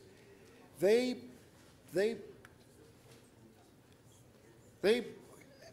asked for this money because we were offering it. And they met all the terms and conditions. If there were 100 boxes to check off, they checked them off. There's no concern about maybe them missing some of those boxes. They got them all. And I think that they went forward in good faith. There was never at any time specific, hard, clear information communicated to them that, you know what, we're not as enthusiastic about this program as we had been in the past, and so you know, it's up in the air, and we've got the Hempson report coming down, and, you know, I think you guys should be aware. In talking with the representatives of those 6 companies, I can assure you, Speaker, that they went forward, as I said earlier, in good faith. Check off all the boxes, you get your money. And that's the way the program worked in the past, and it was reasonable for them to assume that that's the way it would be applied to their applications as well. So I would hope that members of this council will see this issue as I and other members of the Economic Development Committee see it. I think that we have a program that has been very successful. It's attracted a lot of buildings, a lot of people that want to work here. And why would you want to put that in jeopardy? Why do you want to leave all those jobs and all those square footage buildings sitting on the table? That's the gamble. There's nothing that says that if you ignore them, that those who aren't building will build, or if they do build, they may not be able to create the attraction, tenant attraction, that they had assumed up front. And one of the things I think is really important, Speaker, is to have a fair playing field. And what you have in this situation are buildings very close to each other in the same area. One gets the grant, the other doesn't. But the one that doesn't met all the rules that the other one did as well and got the money, and they're not getting it. That's not fair. And someone earlier talked about the reputation of this city. You can't ignore that. You have to have a reputation of being pro-business and fair and reasonable. So support these 6 applicants, Speaker. Thank you, Councillor Kelly. Next on the speakers list is Councillor Wong Tam, followed by Councillor Davis. Thank you very much, Mr. Speaker. This is a very interesting discussion as I listen to my colleagues speak about the reasons why to provide greater grant incentives to these corporations. And to be quite honest, I was actually prepared to simply adopt the staff recommendations, which I'm still going to suggest that we do. And the staff recommendations were a second look after members of economic development had suggested that they do so. So they did. Documentation was provided by the independent companies and the developers, and some of them are the biggest ones in the country, and they also have global assets around the world. That independent company, Hempson, came back after reviewing some very confidential financial documents and then said they still don't qualify and made recommendations to staff that they should not be given those incentives and grants. And yet I hear that they were not treated fairly and that somehow the rules of the game had changed upon them. And I don't think that's the case, Mr. Speaker. I don't think that's the case at all. We have the Chair of Economic Development who has now moved a motion providing a tax grant incentive valued at $419 million to these same corporations that Hempson just decided that don't qualify, that they should not be recommended, that these projects were going to be built anyways, they're going to be built regardless. And so I'm kind of troubled by that. Why would we not follow the recommendations of staff? Recognizing that the IMET program also gave City Council broad discretionary powers, you were not going to be guaranteed these incentives. It was going to be at the discretion of Council. And there was going to be some very rigorous evaluations provided by staff. And I can't imagine why we would actually just overturn this particular staff recommendation at the quantums that it amounts to, especially when we are looking at slashing services, when seniors are waiting for additional services, when the lineup for childcare is so long, when we cannot find adequate housing and we don't have rental supplement programs and so forth, and we have these long debates on the things that we cannot do because of the limited resources, and now we're about to give these massive tax grants, massive incentives to companies that we're going to build here anyways. I'm actually going to reference the GTA mayors when they came together and said, we're going to work together to try to attract Amazon.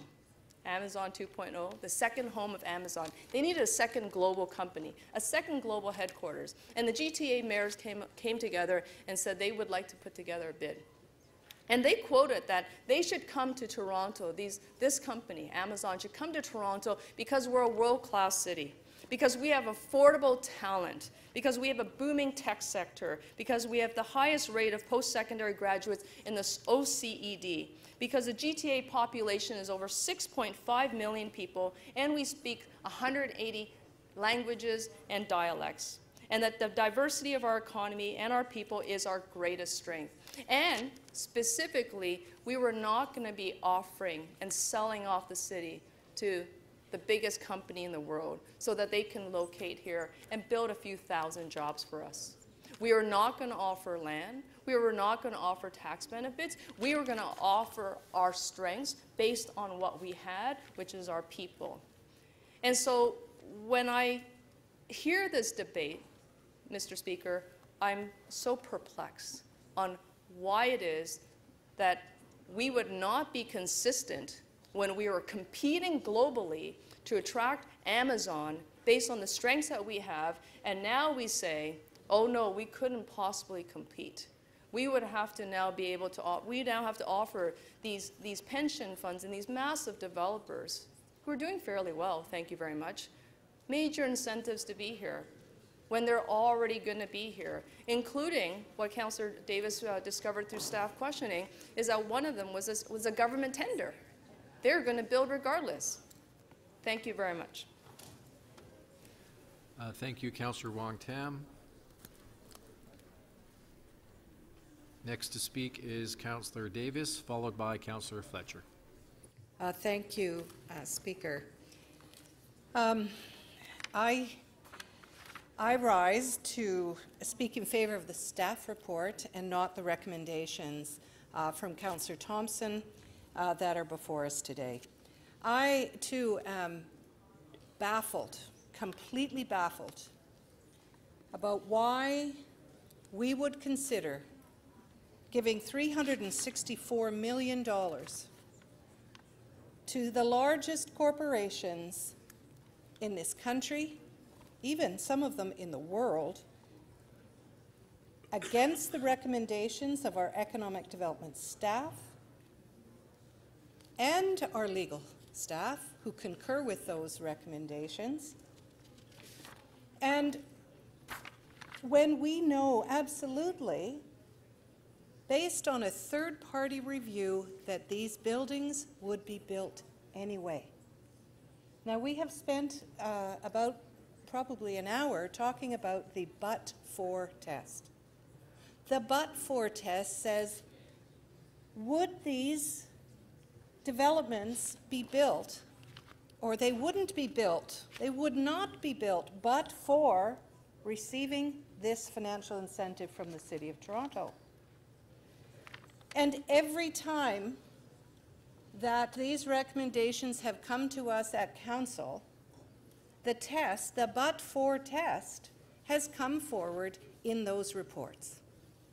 And while some of my colleagues will stand up and say every one of them has been recommended, it is because it has come forward with the third-party assessment of the but-for test, which said no, these buildings would not have been built but for this grant.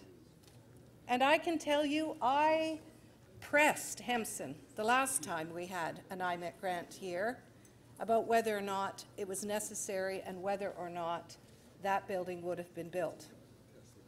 And every time these grants come before us, we have the discretion to determine whether or not these grants should be granted. There is no question in my mind that our discretionary power has been made very clear through every one of those applications that have come before us. I want to just take a minute to read out so that the people of Toronto can understand who we are giving $364 million to build buildings that are either under construction or would be built in any event. 100 Queens Quay East, Menkeys, 28 million. Cadillac Fairview, 16 York Street, 40 million. 160 Front Street West, Cadillac Fairview. Sorry, Councillor Davis. This is all in the public report, and I have a right to read it. Yes, Councillor Davis, I've put your time on hold. I think there's a point of order. Point of order, Councillor Kelly, give me 1 second to look up Kelly. The councillor keeps stating that the city will be giving money. Okay. I will correct that. In foregone taxes, thank you. It's the equivalent of giving away money. Money we would have had we not granted these incentives. It's called a grant, Councillor. It's called an IMIT grant. So we are giving financial incentives. It is a grant. Now, it's over time, but it still represents $364 million that we could be spending on other more pressing issues that we need to address in the City of Toronto. So Cadillac Fairview. We're giving Cadillac Fairview $87 million. Oxford Properties, $93 million. BCMC, which is a British Columbia insurance pension plan, $110 million. Brookfield, $46 million. Cadillac Fairview, I already said that, $47 million. They do not meet the but-for test. These buildings would have been built regardless, and the tax revenue we would have received in any event. I can't justify to my residents, and I don't know how anyone around this table could justify to their residents that we would grant this kind of funding to the largest corporations when we are struggling to fix our TCHC buildings, when we are struggling to invest in all of our infrastructure. Our state of good repair budget is climbing. Our state of good repair backlog continues to grow. We need this $364 million, and the largest corporations in this country do not. Thank you. Thank you, Councillor Davis. We now have, Councillor Layton. Thank you very much, Mr. Speaker. First, I'm not sure why Councillor Kelly has a problem with us saying that this is almost a $500 million giveaway, because that's exactly what it is. This is foregone revenue the city would have collected if these, or when these buildings are built, because there is no longer an if. We have a staff report, a consultant's report, our solicitor, our city manager, the general manager of economic development, all telling us the same thing, and that's we do not need to apply this program to these developments in order to have them built. So all of those hundreds of thousands of millions of square foot of office space that Councillor Kelly marvels about is going to happen anyhow. So on one side of the bar, we have all of these reports saying don't do this, and on the other, we have a lobbyist and a lot of money. I tell you what, though, when some of this information gets out, and because this was just walked on, I'm trying to find the motion, can't find it to hold it up, because it was just walked on here, the public don't know about it. Where they're going to know about this $500 million corporate giveaway, soon enough. And when I'm out answering and knocking on doors, or answering phone calls and emails from residents, I want to be able to tell them that I voted against this. Because I'm going to make sure that they know, and I'm going to make sure that everyone in the city knows that this council had an opportunity to bring in $500 million to pay for transit, to pay for housing, to pay for social services, to put it in the pockets of people who need it in this city. And I encourage Mr. Mayor and Councillor Cressy to listen, because I think that the Mayor is probably behind this motion that's come forward.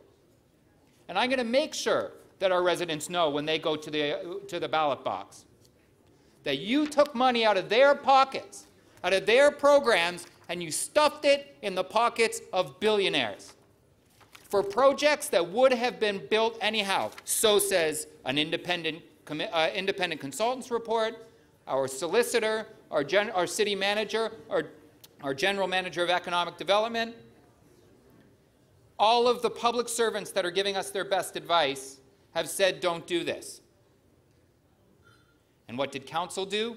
What did the mayor's appointed chair of economic development do? Put forward, walked on to the floor of council, $500 million in corporate giveaway. $500 million. I'd ask Councillor Davis or Councillor Perks how many childcare spaces or subway stops LRT stops that paid for. We could build a subway directly to Councillor DeBarramaker's front door for money like this. But instead, we walked on $500 million, took it right out of the pockets of our constituents. So I got to ask you, what do you want to tell people when you knock on the door? Because they're going to know quite clearly this development would have happened anyhow, these jobs would have been brought to the city anyhow, but instead you decided to shove it back in the pockets of billionaires. Shame.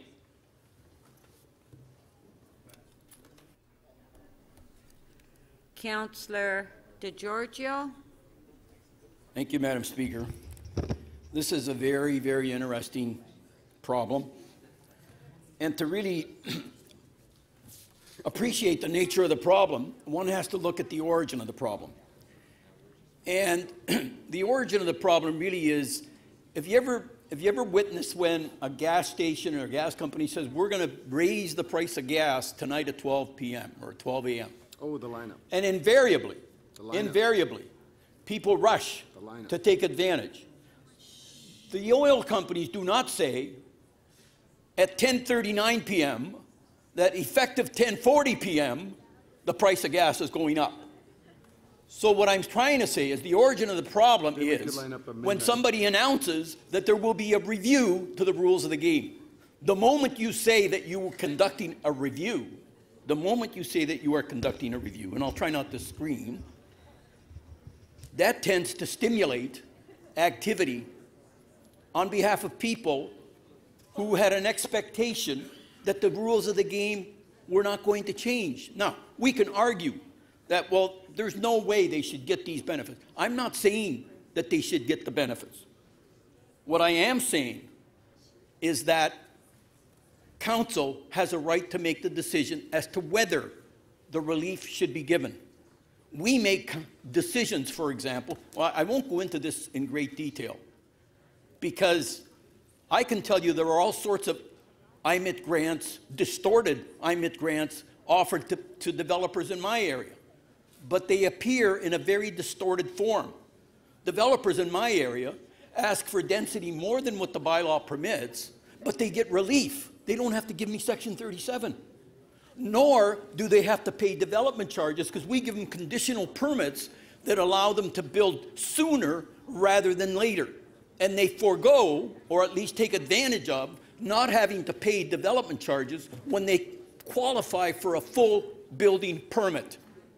We give conditional permits to allow, in my area, to allow people to escape paying development charges. So that's what this is about, in my view. Yes, we are giving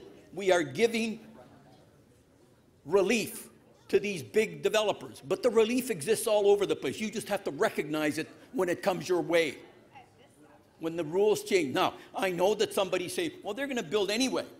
They're going to build anyway. You can say that to any developer across the city. You can build because you're getting much more than what you're entitled to. And they will just delay building until the market forces dictate they can then build. And that's what Hempson is saying. You know what? Yeah, they're going to build anyway, but they're not going to build in accordance with the timelines that would be established if, in fact, a relief were being provided. That's what this is about. And Councillor Kelly has it right. Thank you. Frank, you've been asleep throughout the entire debate. Councillor Fletcher. Thank you very much, Speaker. And I am going to move the staff report, the supplemental report. I think that there it is. Thank you very much. Which is to approve the 440 front and also in Steeles, and to not approve the 6 that we've been talking about for quite a long time, on the basis that we've had a report from Economic Development. We've had a report, and we've had our chief planner be clear to us, doesn't think they're needed. We've also had tremendous backup from legal saying that this is the best approach, that our city solicitor and our economic development general manager are completely aligned on this. I think the alignment of three important divisions around development. We've also had an excellent question from Councillor Hart, which I believe was in private, yes, but was a very important question with a very important answer regarding exposure of the city depending upon what position we're going to take. But when we have the alignment of economic development, of legal, and of planning, I think that's something we need to take very seriously. They're not coming here, they know all of the arguments. They know all of the arguments as to why councillors are saying we should give the grants, and they are grants, Councillor Kelly, they're named grants, and they're recommending that in these cases that these aren't needed in this part of the city. And when you look at this part of the city and you see the downtown core, you see that whatever stimulus we put in place a long time ago is paying off. And now we need to stimulate other areas. Councillor DiGiorgio, maybe there'll be an IMIT in your area to stimulate development and growth up in North York. But there's one on Steeles that's required, one way in the West End. But if you go downtown, and Torontonians will say when they go downtown, they can't drive downtown. There's so many condos downtown. There's no green space downtown. And yet now we're saying we have to fast track so many developments. And if we don't build them right away, something's terribly wrong. I'm sorry. We have the Weather Channel right beside me. So it's a bit of a fairy tale to say we have a struggling area of town, a struggling area in the core that needs this huge grant or deferred taxes. I agree with whoever said it's going to be very hard to justify to the residents. And I know we all have residents that say, my goodness sakes, my taxes, my taxes. As a matter of fact, we have a premier that ran on the issue of taxes. Taxes is a very sore point amongst citizens. And if they find that they're not being given a grant for their taxes, or that their taxes aren't being deferred, how can we justify deferring $364 million worth of taxes in an area that our general manager has said isn't needed, that our legal department says we don't have to do, and that our planning department says is very robust area of town and growing as it should, and that any grants, any taxes that we have foregone in the past has done the job. We have done the job. Time to move on to other areas, other parts of the city that need support. So with that, I am going to move that report and would request that in our last meeting of the year that we follow our staff's advice on this extremely important issue for our entire city. Thank you. Thank you. Councillor Perruzza.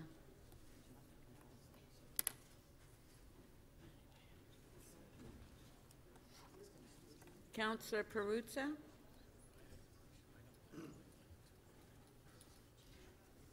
Thank you so much, Speaker. I was just trying to figure out where 1755 Steeles Avenue West is, and I punch it up on my phone and it comes up in Brampton. But having said that,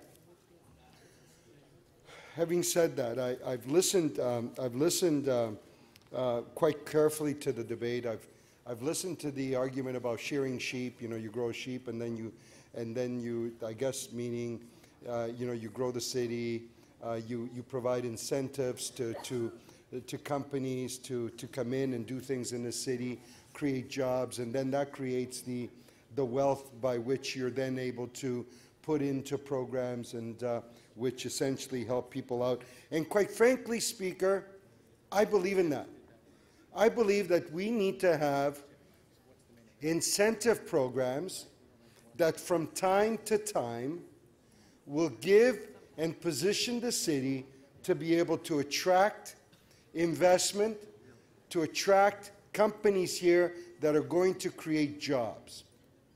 Sometimes in that marketplace, it gets very, very, very competitive, especially given what some of the other cities globally around the world are giving to companies to attract key sectors, key industry, key investors into their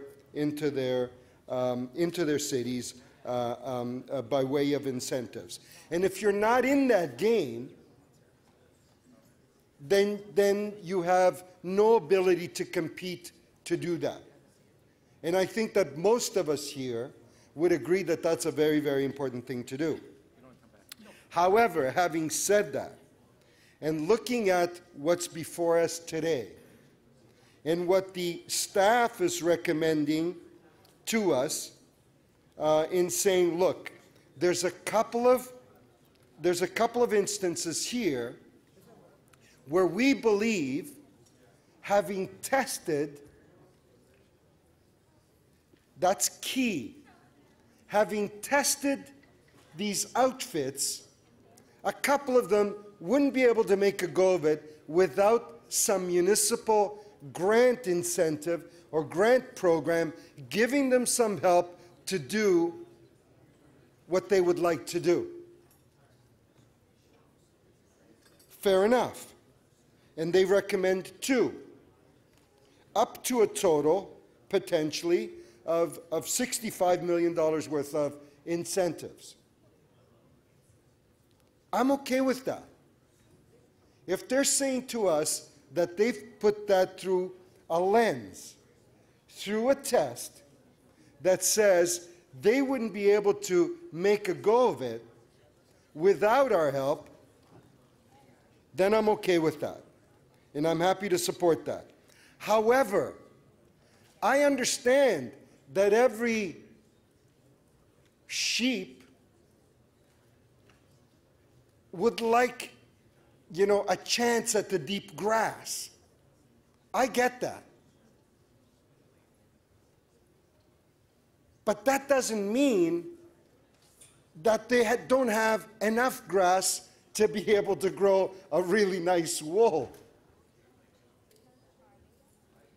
Because they do. So 6 of them, which some folks, both the chair of the Economic Development Committee and the former chair or vice chair of the committee are saying, add these other people that have also asked. Sure, why wouldn't they? They're looking at a tax incentive, a granting program that could potentially be up to about $364 million. Who wouldn't like that deep a grass to chop at? God, if I was one of those sheep, I'd want to get at that grass. All I need is the dum-dum ahead of me to say, yeah, let them in too.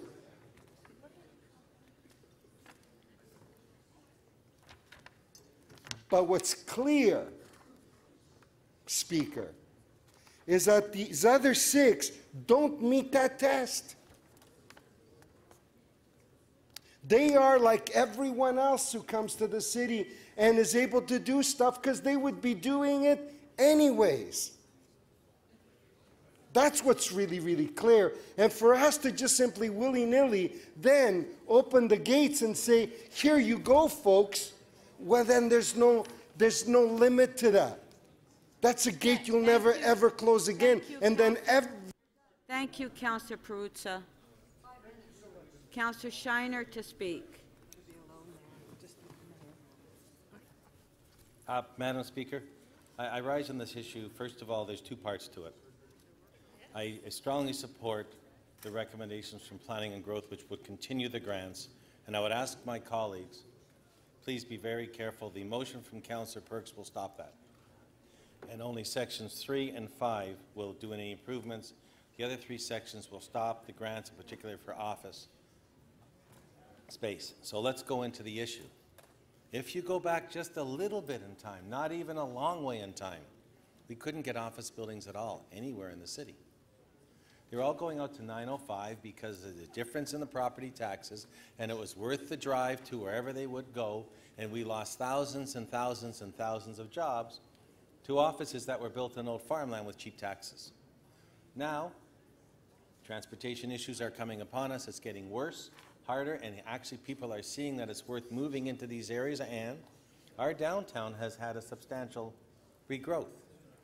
10 years ago, you didn't have the residential units, and you didn't have the same population down and people that wanted to live there. So by getting the people downtown and the office building downtown, it's worked.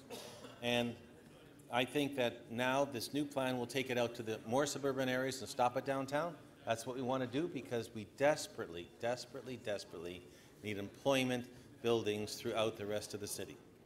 So please don't support all of Councillor Perks' items. We are not agreeing on this. As far as the major issue of the other grants, I'll continue in that frame. We couldn't get office buildings built in the city. We couldn't get these employment jobs. So we worked out a way that we could actually do something because there's not a lot we can do with tax incentives and others. And what it said is, we'll charge you less at first and more later if you build in Toronto, and we'll give you a benefit to help you build Class A buildings and move people into these buildings. And guess what? It's been successful. So we're down to the last few grants. These aren't freebies. These are grants that will help people build their offices, provide affordable rents within them, and they are benefits to them, but they're built into the equation that they have when they go out to build these buildings. And it's quite clear, it's the most important question that I asked the General Manager of Economic Development is, so are these a forever thing? Like, are we giving them this money? And the answer was no. 18 months after we approve their plan, which should take maximum 6 months to do, they have to start construction. So if we want to push and improve and support more jobs in the downtown at a sooner time and get these office buildings up and going and starting construction within 2 years, support the grants. If you don't want that, and if you don't care how long it takes and you don't want to see the buildings built, don't support the grants. But the grants, in essence, pay for themselves because these buildings have a 100-year life cycle, and we're talking about assisting them for the first 10. So do you want to provide the assistance, get the buildings up, get the property taxes in, get it going faster, get your permit fees, see the city grow? Support it.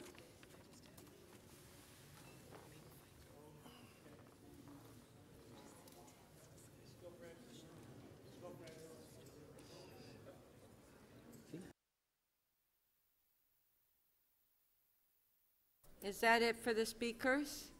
Okay, the mayor, last speaker. Thank you, Madam Speaker. There are, as people know, 2 items that are being heard together here, and I'll just deal very briefly with the item coming from planning and growth. This item is integral to significant development on the Unilever site and the development of transit, which will benefit people across Toronto, and it's part of a more significant transit project, and it's important to that project proceeding as well. It's kind of a two-way street here where we have the development and the transit and the transit and the development, and so I just hope members of Council will support that item.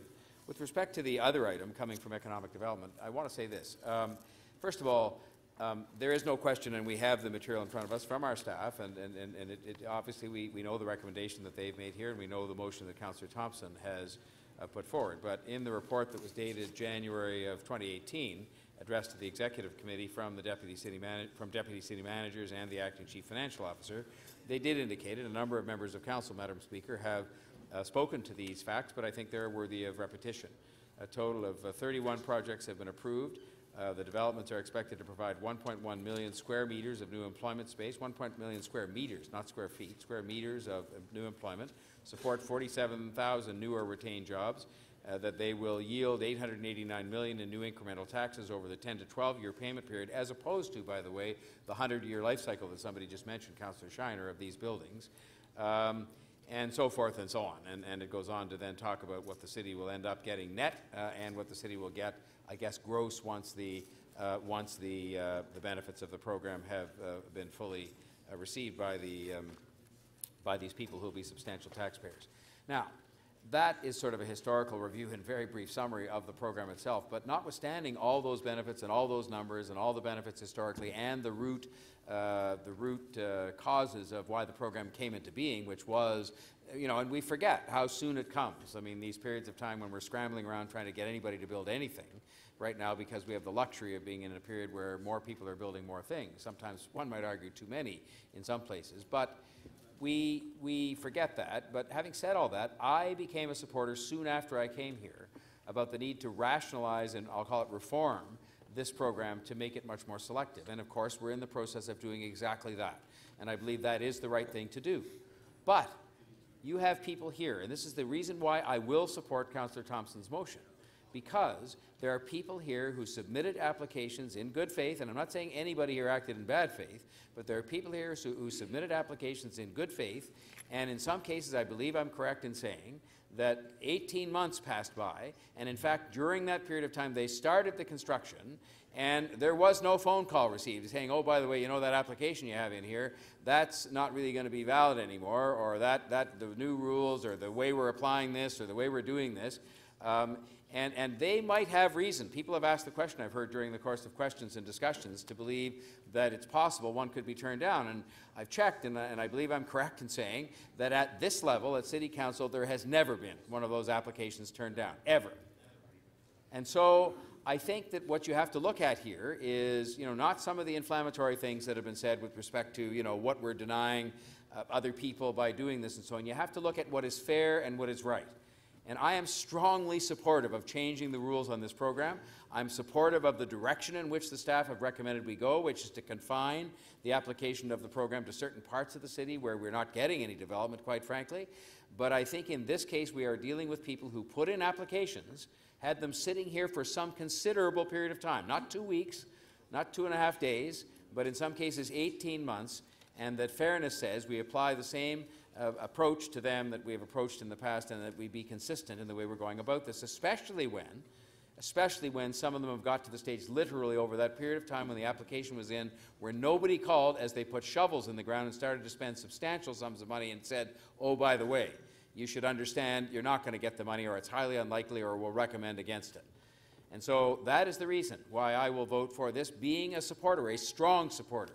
I even came to the initial sort of discussion on this as a new mayor and as somebody who looked at this and said, why don't we just do away with the entire program? And I was convinced that if you want to stimulate, because I've gone to developers and said to them, why don't you build any office space any time in Scarborough and North York? Because I genuinely wanted to see that happen, not just so they'd build in Scarborough and North York, but so that people would be able to stay closer to home and work and not have to jam the roads up or the transit system coming down here. We got back, I think, a sensible alternative to that, which was to pick areas where we thought it was necessary to have those incentives, which probably accomplishes what I want. But I think the time to do that and the way to do that is to do it fairly, with consistency and with proper notice, and not to change the rules, what I believe to be partway through the game. So that's the reason why I'll be supporting Councillor Thompson's motion. I'll support a couple of parts of Councillor Perks' motion, the parts that were mentioned, and not others. And I will, of course, support the Unilever, so-called Unilever item coming from Planning and Growth. Thank you, Madam Speaker. Thank you. Questions to Mr. Mayor? Councillor Davis. Just want to ask, what's the rule that was changed halfway through the game? Well, it's an expression, but what I'm talking about here is that if people had reason to believe, based on past practice, that City Council, I'm informed. No, please, again, I'll just answer, and I'll try to be, that in the past, that when people generally went away from this process, it was when they came to the application process and when they went through the discussions with our own staff, they generally would kind of not bother to submit an application, or would even withdraw some that were in. But if I look at the history of this, there has never been an application that has come to the City Council that has been turned down. And so I am saying in this case where people put in their application, got all the way to the stage in some cases after 18 months.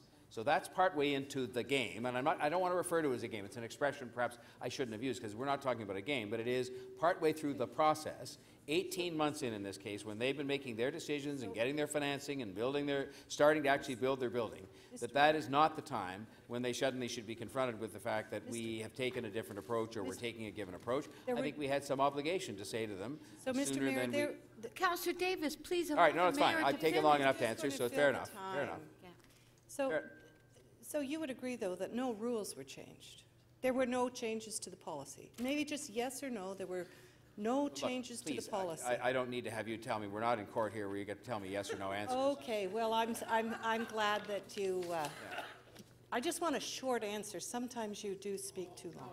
Councillor Davis, please. Just like you, Councillor Davis. After all those remarks of this morning. Yes.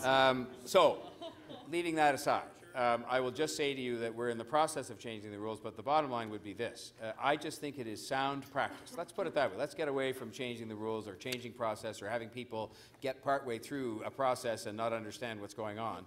I think it would have been incumbent upon the city if we were saying to people who had no reason to believe, based on past history, that they would receive this money or have an excellent chance based on the council never having turned one down before, it would have been incumbent upon us, whether it's at the staff or the political level, to call those people and say, you know what, in this case, for whatever reason, you're not going to get that grant. And that would have been, even if you said that wasn't necessary, it wasn't required, it would have been an appropriate thing to do, so that they're not in any way reliant upon the fact that they had an expectation to get it. So, Mr. Mayor, you would agree, though, that there has never been one come before us with a recommendation that said not to grant it. So, in terms of past practice, everyone has always known, including these applicants, that anything over $150 million comes before council and that there is a decision made of council.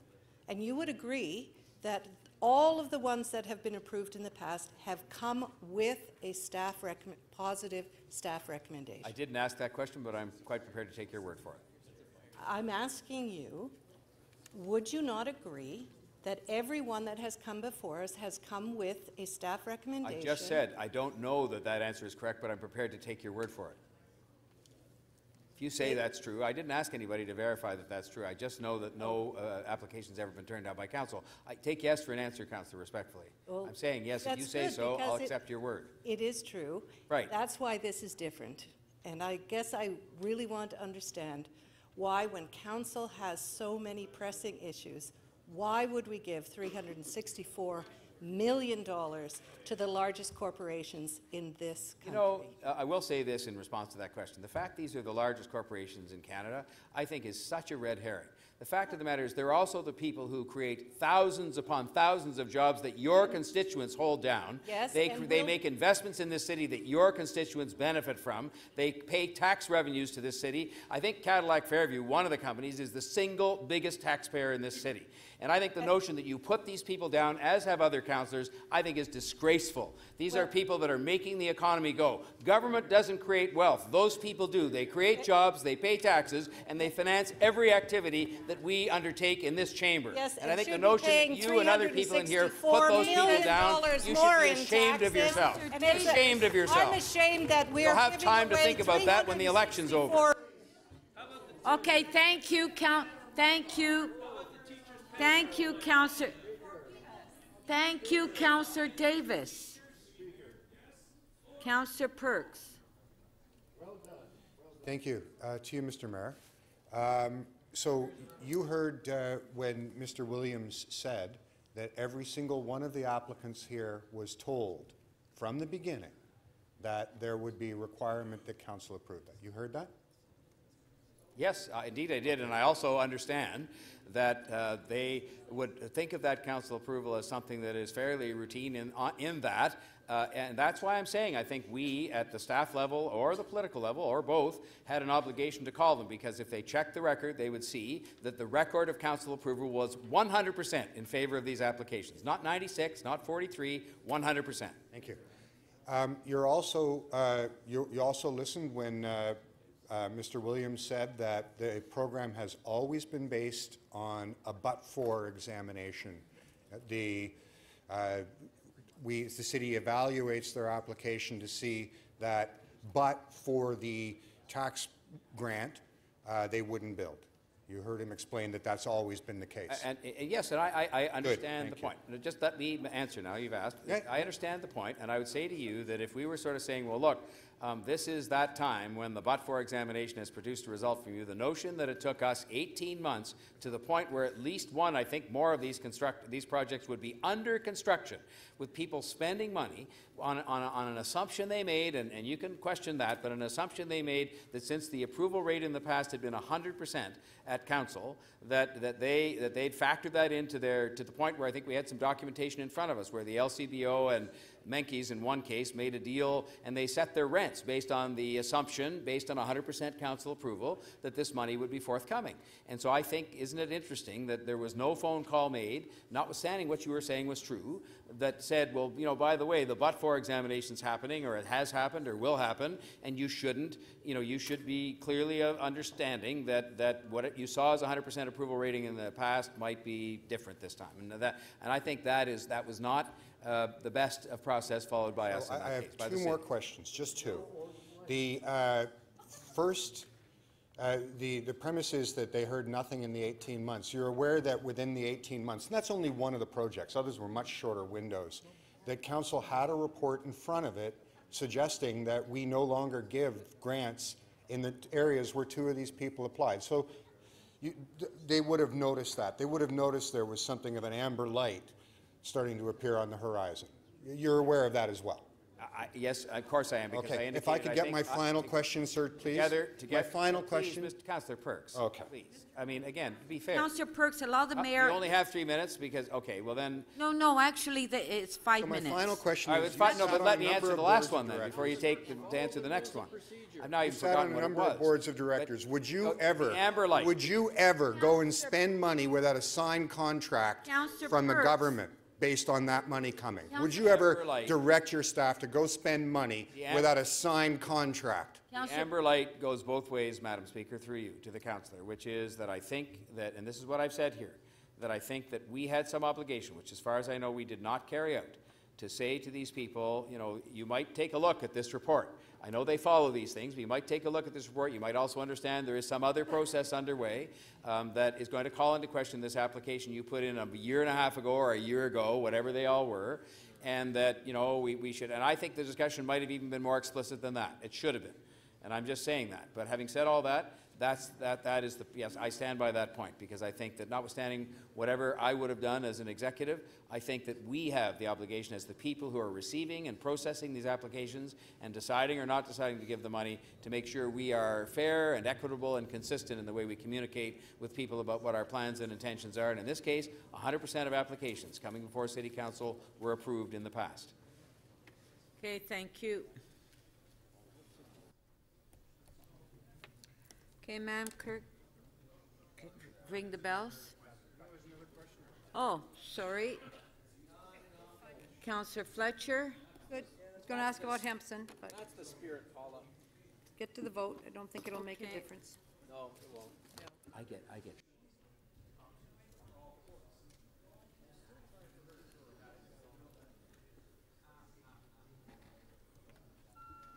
Okay, the motion is on the screen.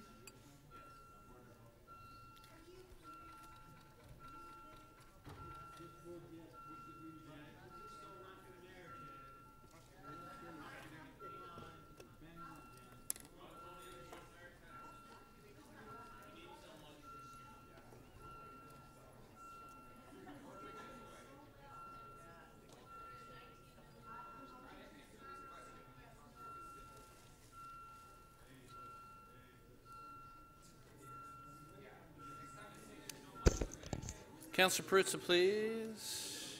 Councillor Davis, please.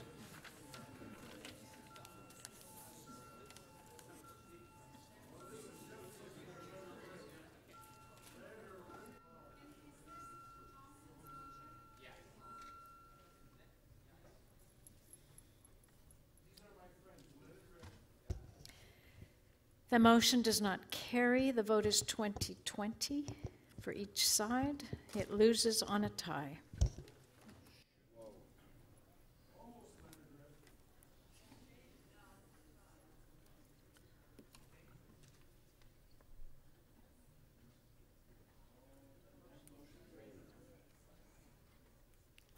Councillor Fletcher's motion.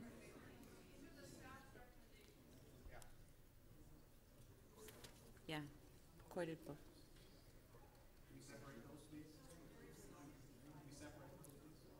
Separate them? How do you want them separated? Yeah, but how? How do you want them, how do you want them?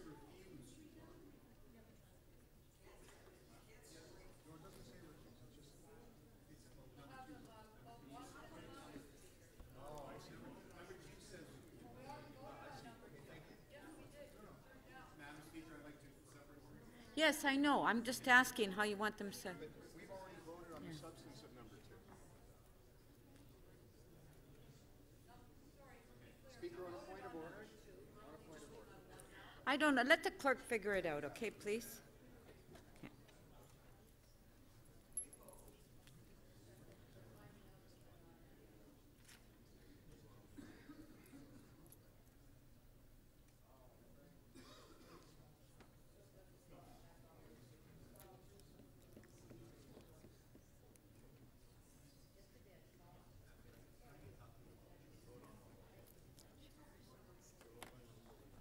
If you separate them, you will end.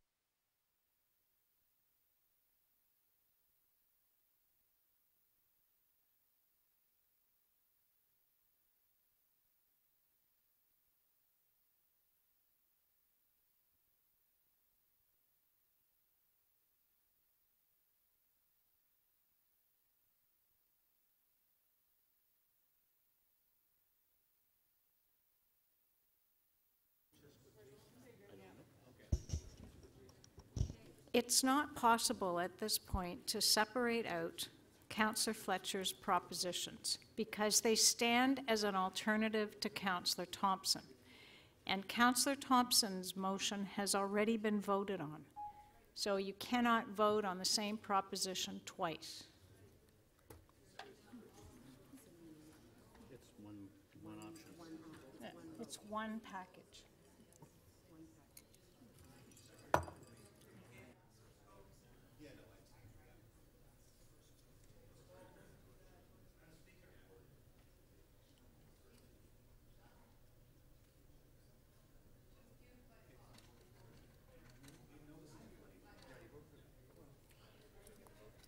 Yes, so we're voting on the whole motion?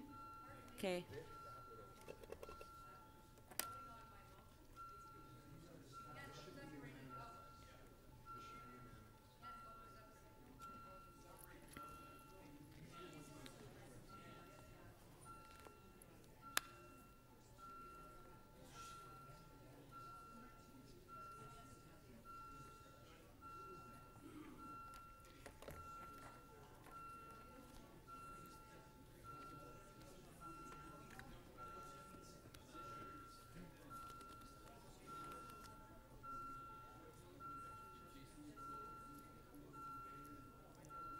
Councillor DeGiorgio, please. Councillor Burnside, Councillor Crisanti, Councillor Holland, thank you. Councillor Crisanti, Councillor Robinson.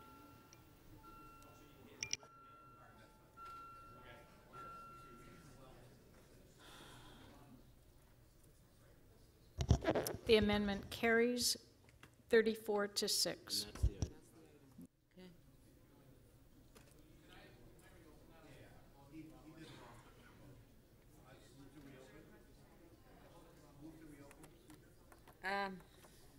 Okay, to reopen it because the deputy mayor voted incorrectly, so he wants it reopened. All in favor? Carried. Okay, so let's do the vote over.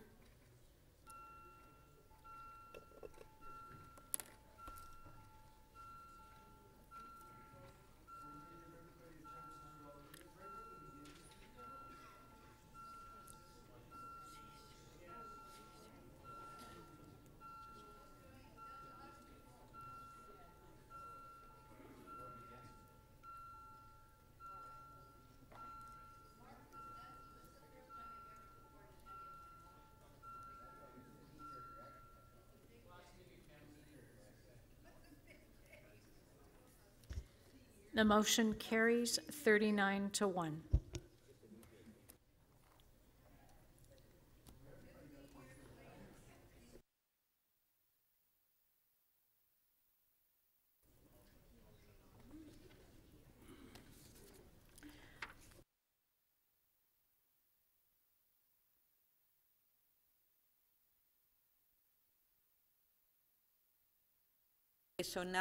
So now we're on the other item, which is planning and growth 31.5.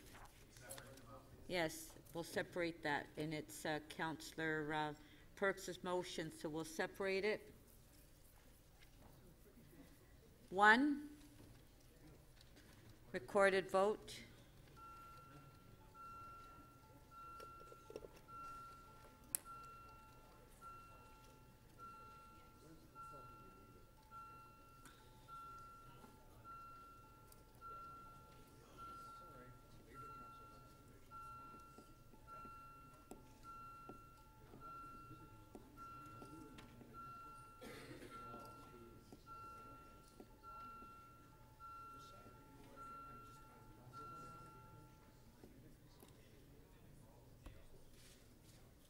The motion does not carry. The vote is 9 to 31.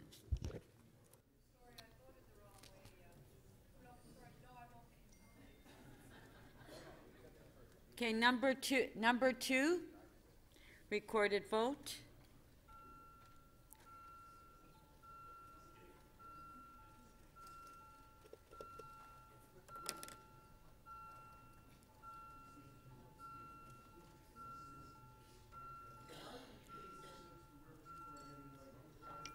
Councillor Burnside, please. Thank you. Councillor Wong-Tam, please.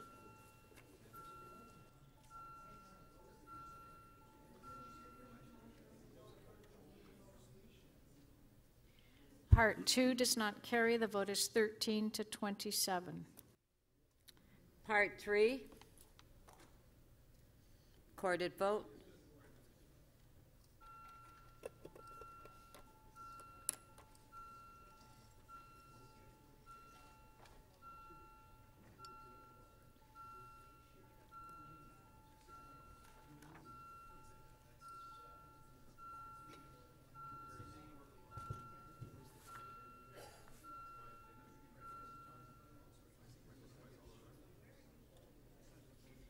Part 3 carries 36 to 4. Part 4, recorded vote.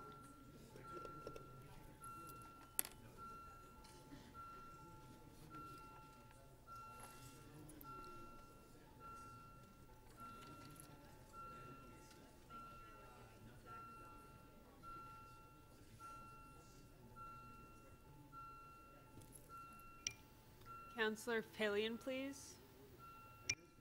Councillor Perruzza, please.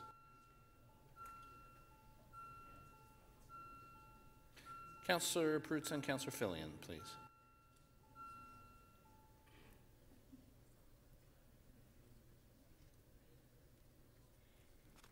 Part 4 does not carry. The vote is 18 to 22. Part 5, recorded vote.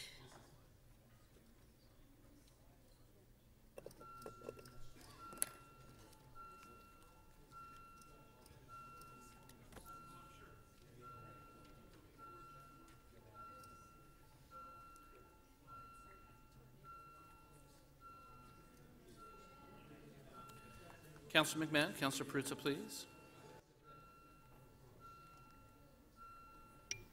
Councillor Robinson, please.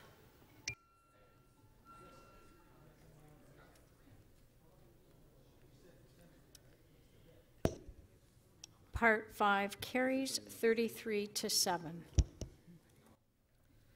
Okay, item as amended, recorded vote.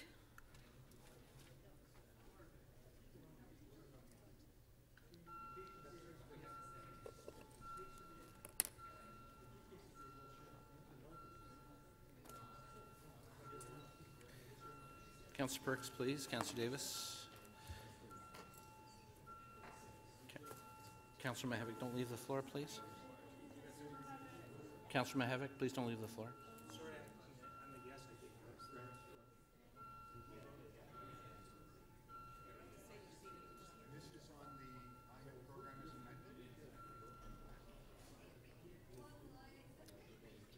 The item is amended, carries 38-2.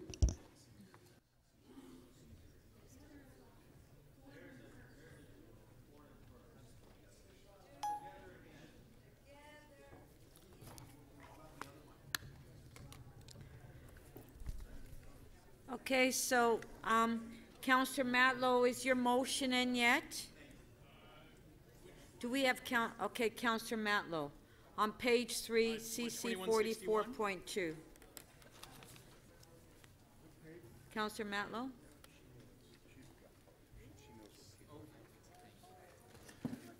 So I have a motion. So move the recommendations along with my motion.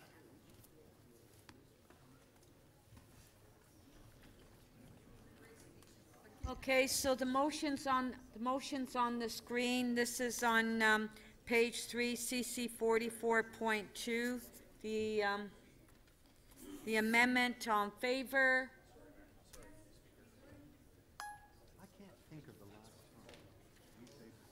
Do we want a recorded vote on this, or? Oh, okay, recorded vote then. Recorded vote. You saved the city of Toronto $1/3 billion. No, that was good because it actually relieved the tension.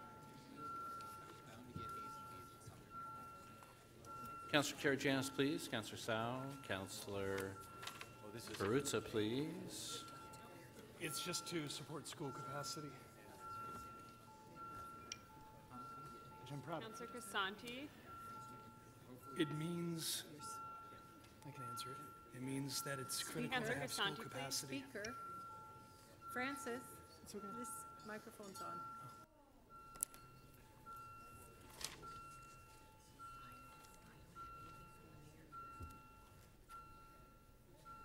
Councillor Wong Tam, please.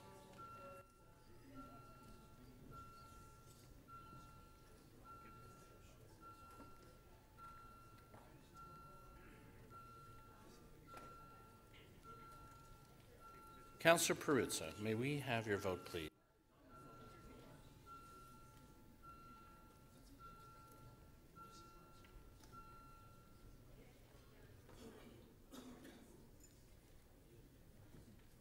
The amendment carries unanimously, 34 in favor. Thank you. Item as amended, recorded vote.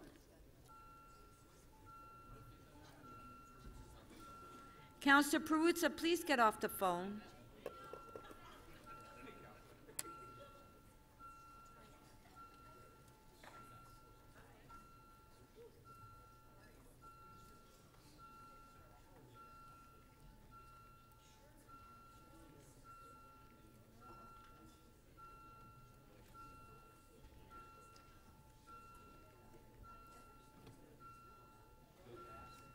Councillor Perruzza, please.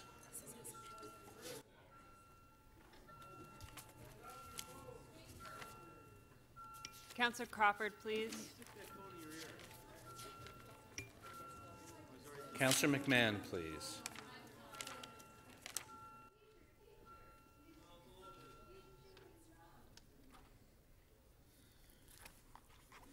The item is amended, carries unanimously, 33 in favor.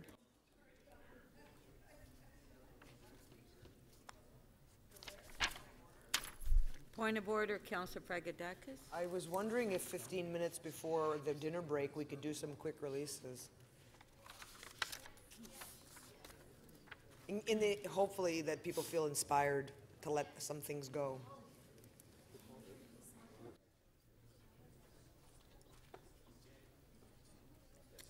All right, do we have any quick releases?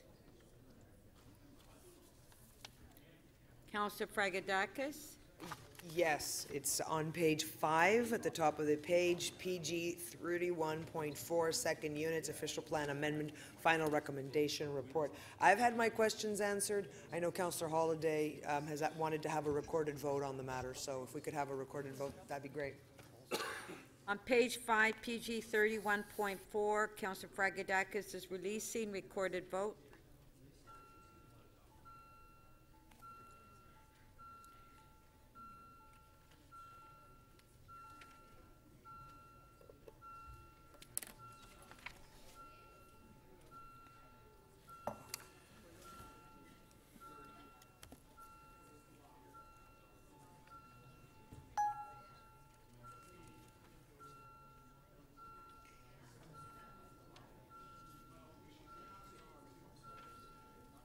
Councillor Fletcher, please.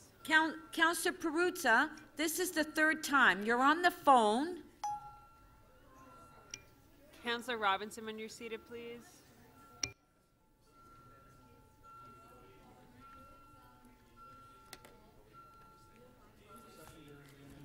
Councillor Thompson, please. Councillor Shiner, when you're ready, please. Mayor Tory, please.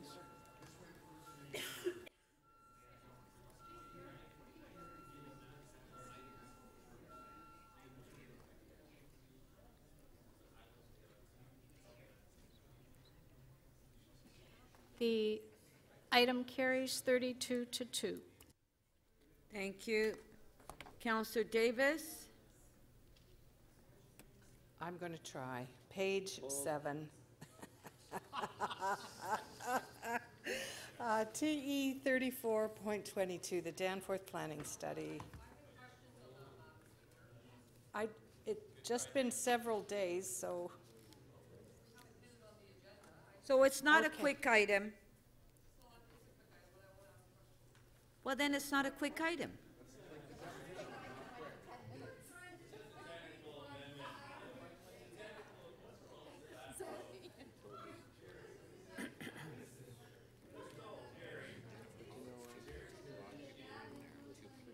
I said to her, if you have questions, go ask. Are there any more quick releases? Francis. I think Francis. Councillor Robinson. Okay, so this is, what's the number, Mary? Councillor. I've got a motion, if the clerks could bring it up on the Vision Zero business. Page 8, item 213.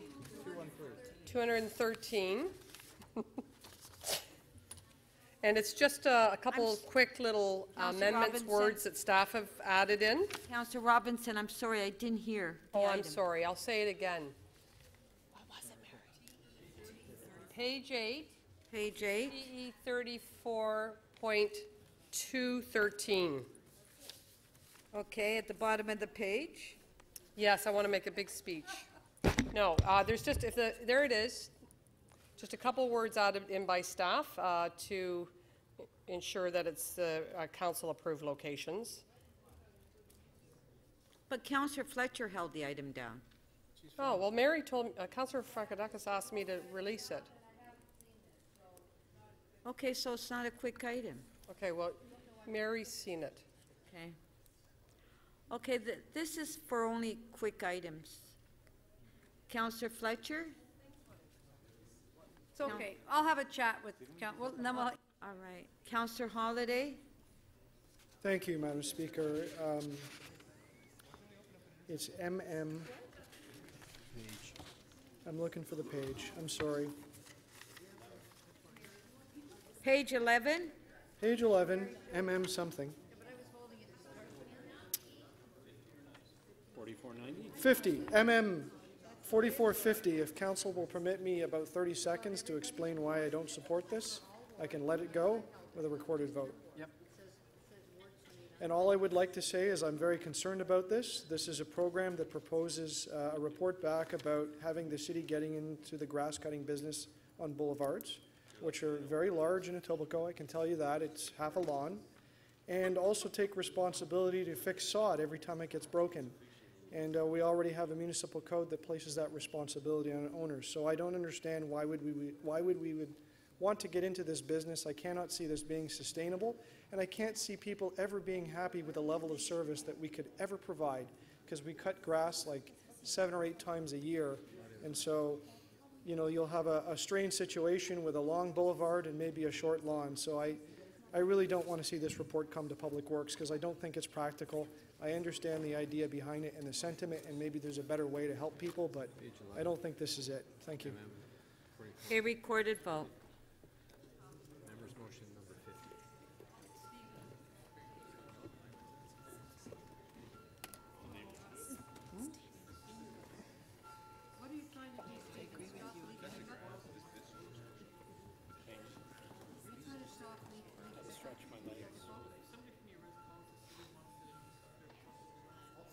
They don't do it here.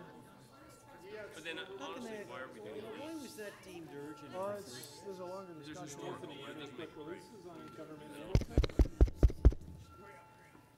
going to try to.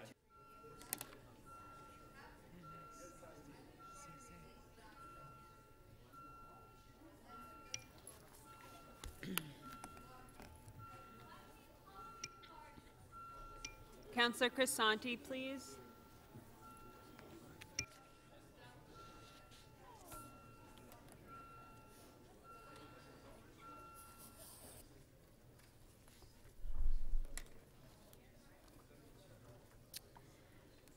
The item carries 22 to 12.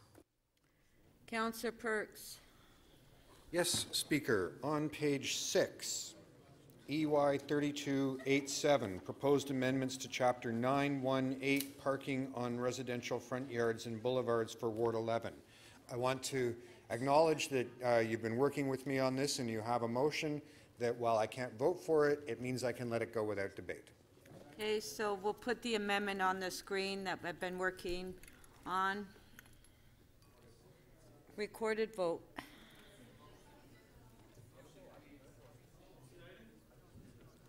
Etobicoke York. Recorded vote. Councillor Perks is releasing it because we worked on an amendment. Recorded vote? Okay.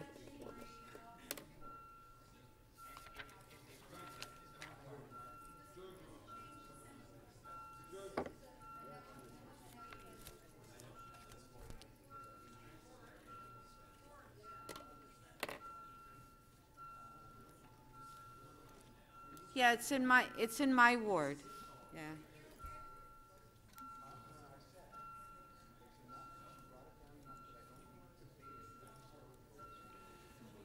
Councillor Matlow, please. Councillor Perruzza, please. Councillor Shiner, please. Councillor Crisanti, please. Councillor Shiner. Oh.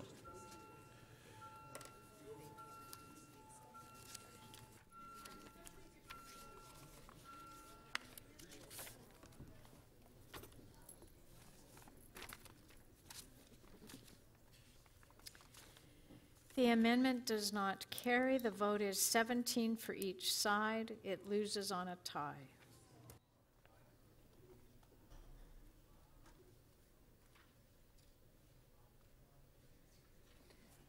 Okay, so then on the item then. On the item. The amendment was a compromise.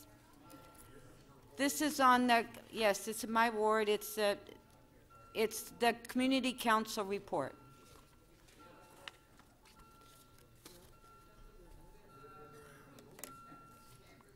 Councillor Perruzza, please. Please support me.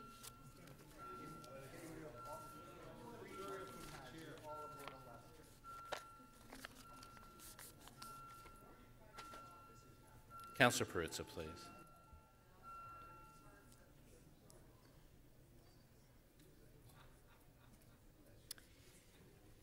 The item does not carry. The vote is 12 to 22.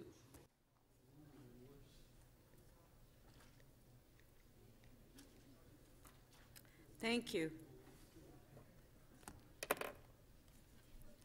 Recess to 6:30.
Okay.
Okay, this meeting is now resumed.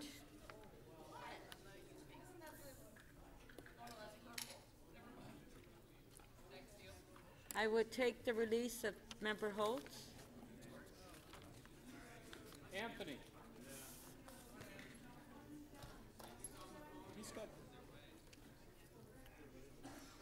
Anthony has 2 on government management.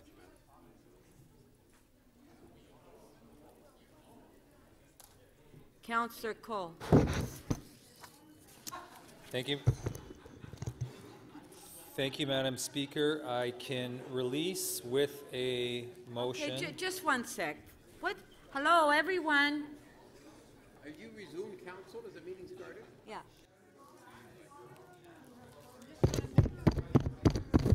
Okay, just a sec.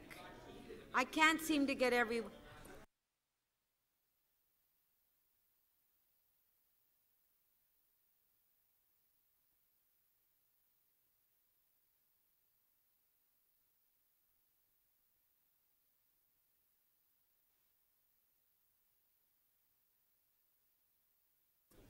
Okay, we're doing release of holds, so we had Councillor Cole on the floor. Councillor Cole. Thank you, Madam Speaker. On page 6, item number NY 32.87, speed bumps in Lawrence Heights, was without recommendations. There's a motion that staff has written up that can be put on the screen. I'll move that, that item. Okay, that's on page 6, NY 3287. By staff, It's here without recommendation. The motion is on the screen. This is the speed bumps in Lawrence Heights. On favor? Carried. Councillor Perruzza. They'll be ripped up as quickly as they're put in. Madam Speaker, if you could turn to page 4, top of the page, I had held item 10, mergers of pre-OMERS pension plans with OMERS and personal sharing surplus. I've dealt with this matter with the staff and happy to let it go. Okay, so on page 4, GM 2910, Councillor Perruzza is releasing. All in favor? Recorded.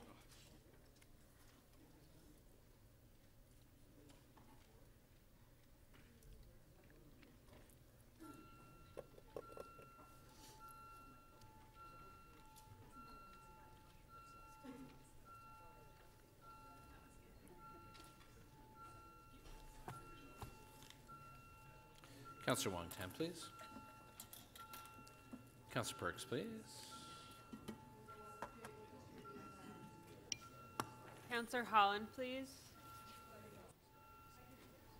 Councillor Crawford.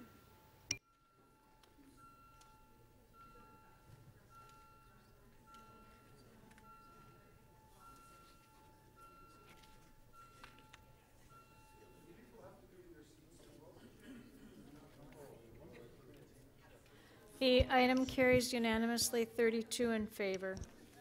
Councillor Perruzza. Madam Speaker, if I could turn your attention once again to page 4, you will note that halfway down the page, GM 29.32, OMERS update on plan design options. Again, I was held by me, and I'm happy to release that. Okay, recorded vote. It's page 4, GM 2932.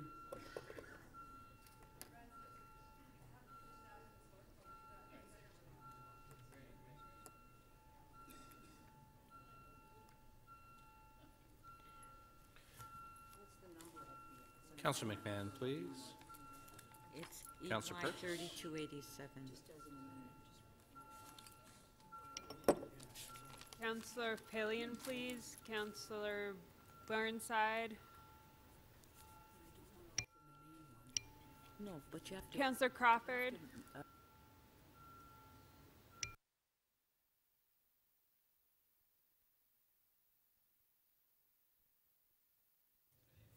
The item is adopted unanimously, 32 in favor. Pressley. Thank you, Speaker. This is my last item I'm holding on the agenda, which I can release. It's on page 7, item TE 34.29, 149 to 157 Bathurst Street. I have an amendment which I can move which is, has been endorsed by both the applicant as well as planning staff. And with that, I can release it. Okay, that's on page 7, T3429. The amendment's on the screen. All in favor? Carried. Item as amended, all in favor? Carried. Councillor Fletcher? Yes, I have a couple to release, Speaker. First one is on page 4, and it's the Licensing and Standards 27.1. And it's the Improved Dangerous Dogs Review Tribunal. And I have one motion there that would have an annual report to the Licensing and Standards about the number of complaints and number of muzzle orders. There it is there. And how many appeals and what happened at those appeals, just so we have some sense of what's going on. Dangerous dogs. Okay, on page 4, LS 27.1, Councillor Fletcher has an amendment on the screen. All in favor? Let's have a recorded vote. Carry, recorded vote. Just you, Councillor.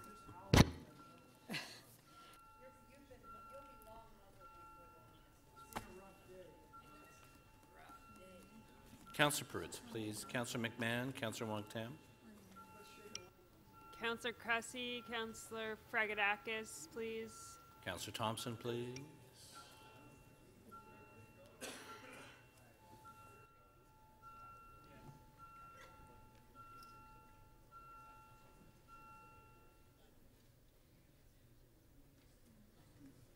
The amendment carries unanimously, 32 in favor.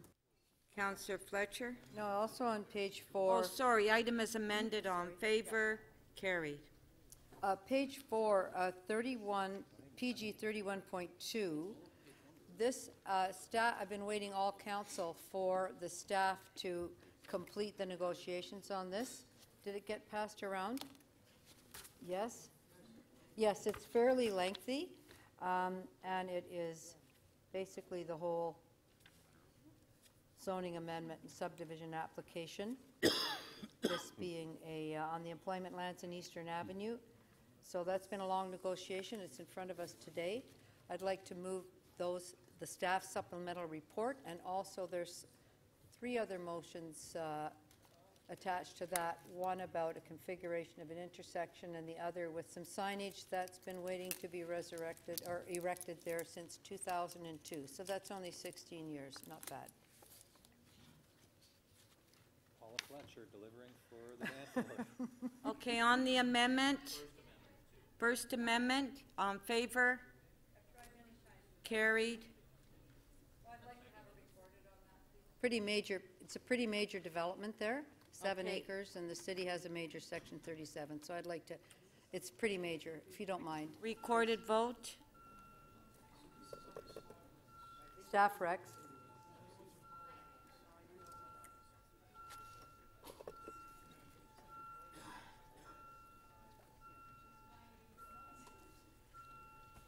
Councillors Perruzza, Wong-Tam.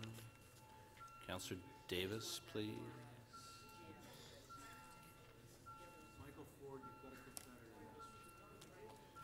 Councillor Campbell, Councillor Fragedakis, please. Councillor Councillor- Robinson. That's right. Councillor Wong-Tam, please.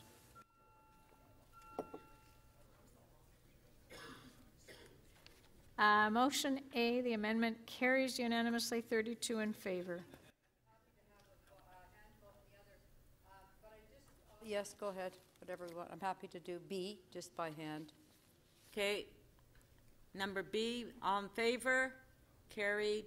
Item as amended, all in favor? Carried. And I also just want to, on that, Madam Speaker, thank staff very much. Thank all of the planning staff. Mr. Linter and his staff worked extremely hard on that, and Mr. Williams and his staff worked extremely hard on that. And I know there were others because we got into very delicate negotiations and how to make this move forward and have it here today. So I think also city legal. So it was a complex application and was successful.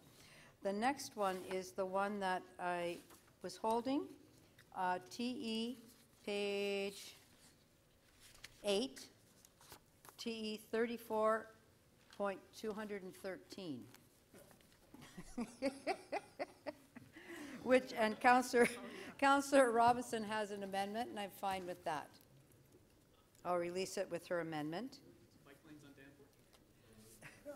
Okay, it's already, Yes. it's already been, through it's Vision already Zero. been moved, it's on the street, it's on the screen. There it is there. On favor, carried.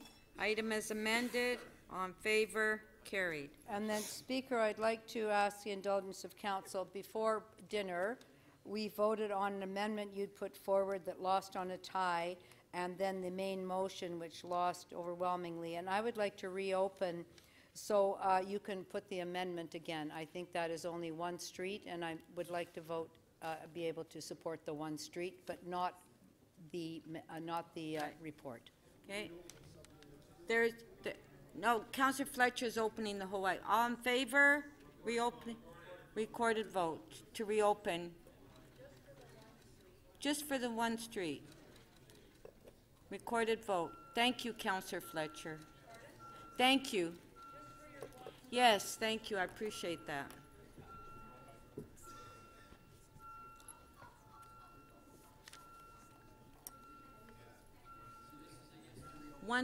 Yes, but Glenn, vote for me. Please, one street. Yes, we're in the middle of a vote. Councillor Thompson? So I was just wondering, Speaker, we're voting on something that lost on a tie, is that correct? No, we're opening the whole item. The whole item? Yes. I see. I just wanted to clarify. Yes. Thank you.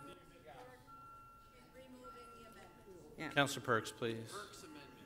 This is the whole item in my ward. Thank you. Councillor McMahon, please.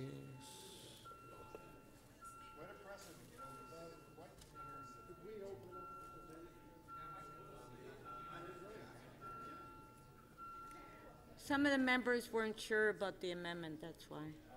The motion to reopen carries 28-5. Yes, the amendment. Thank you, Councillor Fletcher. On the amendment, recorded vote. This is just one street. Yes.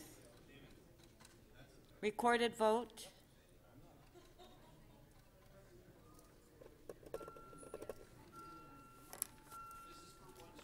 Yes.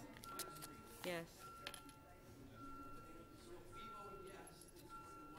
One street.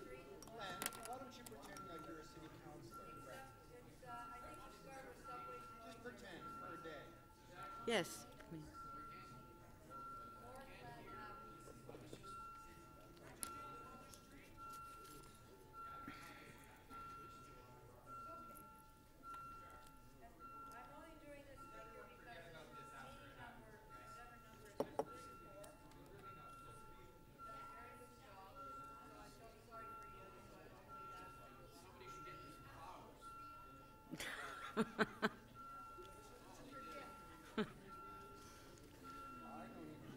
Councillor Perruzza, please.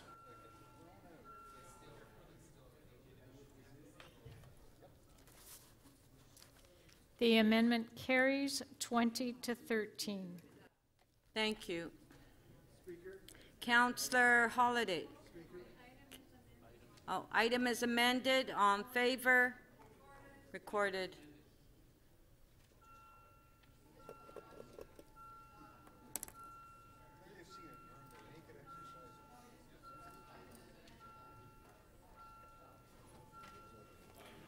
Councillor Perruzza, please. Councillor DiGiorgio. Councillor Wong Tam. Councillor Shiner, please.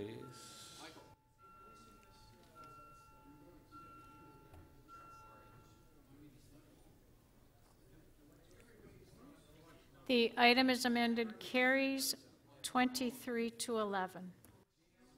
Councillor Kelly? Speaker, if we can reopen, as we just did, an item that lost on a tie, does that... It was the amendment. It wasn't the item. The item lost. It does the exact same thing. How can you pass an amendment to an item that failed? It's dead. Like, so what? No, but we reopened the item. You reopened the item. Lost, not the item. Item lost 22. 20. Counselor Fletcher. I'd just like to clarify, the entire item lost 20-something to 12. The amendment lost on a tie. We reopened the entire item that lost. We then revoted on the amendment because it was now alive. The other item that you'd like to reopen was a motion that was main motion, which that can't happen. And I know that from the University Bike Lanes, Councillor, where you know that was lost on a tie. And that was. Thank you. Councillor Holliday, quick item. Councillor Kelly. You have a question, and I thank Councillor Fletcher for the answer, but I've directed it to you, and that is, it would appear that we have the ability to open items that either lost or lost on a tie. No, Councillor Kelly, you have the ability to reopen an item that lost, and that item lost. Well, the vote on ED 31.7 lost. So can one reopen that then? No, because it was the amendment. But the item lost, as well as the amendment. Okay. Thank you. It has been explained, Councillor Kelly. Councillor Shiner, and then Councillor Holliday, you have a quick item. I've answered the question, Councillor Kelly. Councillor Shiner. So, does that now mean, Madam Speaker, and if the clerk can listen, that if we vote on items and amendments lose on a tie and the item carries or loses, then we can go back later and reopen that item and then revote on a tie? Because I thought we could never revote on a tied item. No, you can't on an item, an item. This was, the item lost. No, I understand that. Yeah. But that means that if people move motions and they tie and their motions lose on ties, and then the item itself carries or loses, and they're able to lobby the vote to change that tie vote on that amendment, then they can reopen the item and change the amendment on the tie vote? And the same people aren't in the room. We have explained it, Councillor. No, I'm just asking, that means in future everybody can do that. How are we rewriting the rules? Okay, just one at a time, please, Councillor Perks. Okay.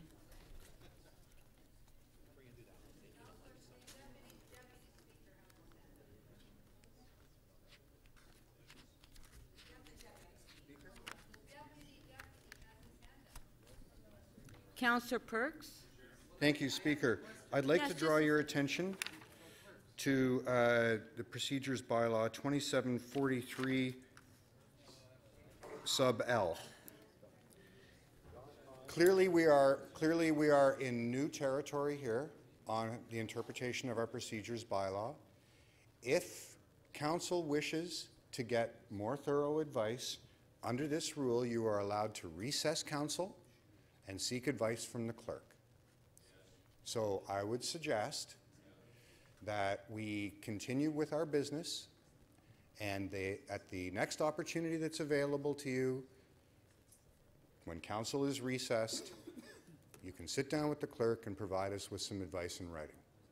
Can we take that way forward? Why don't we just have the clerk speak now? Thank you. Okay, that's what we'll do. Councillor Holliday, quick item. Thank you, Madam Speaker. On page 11. I'm sorry, I didn't hear you. Page 11. Page 11? MM. Yes. 44.90. City collection of garbage at 1819-1889 Lawrence Avenue East. I had held the item. I understand that Councillor Robinson has an amendment, which is a peace accord. I'd like to transfer that over to her, to place that amendment. I think so. You're to Councillor Robinson? Between Councillor Robinson and I.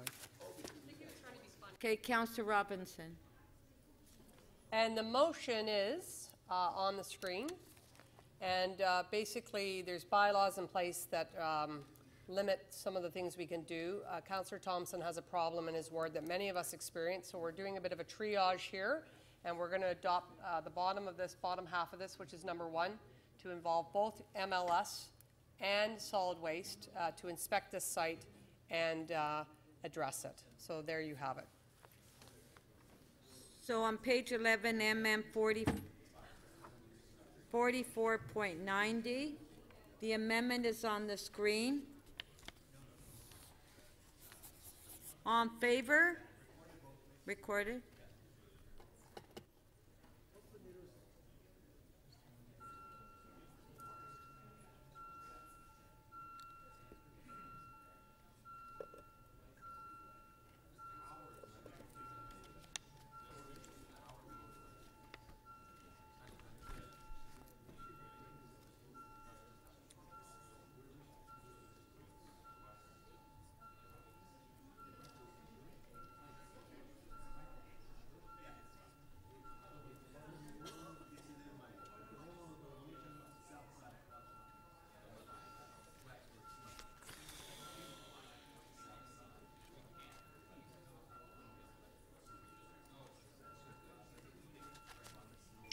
Councillor Cole, please. Thank you.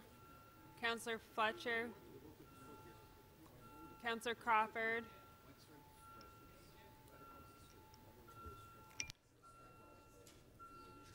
Councillor Perruzza.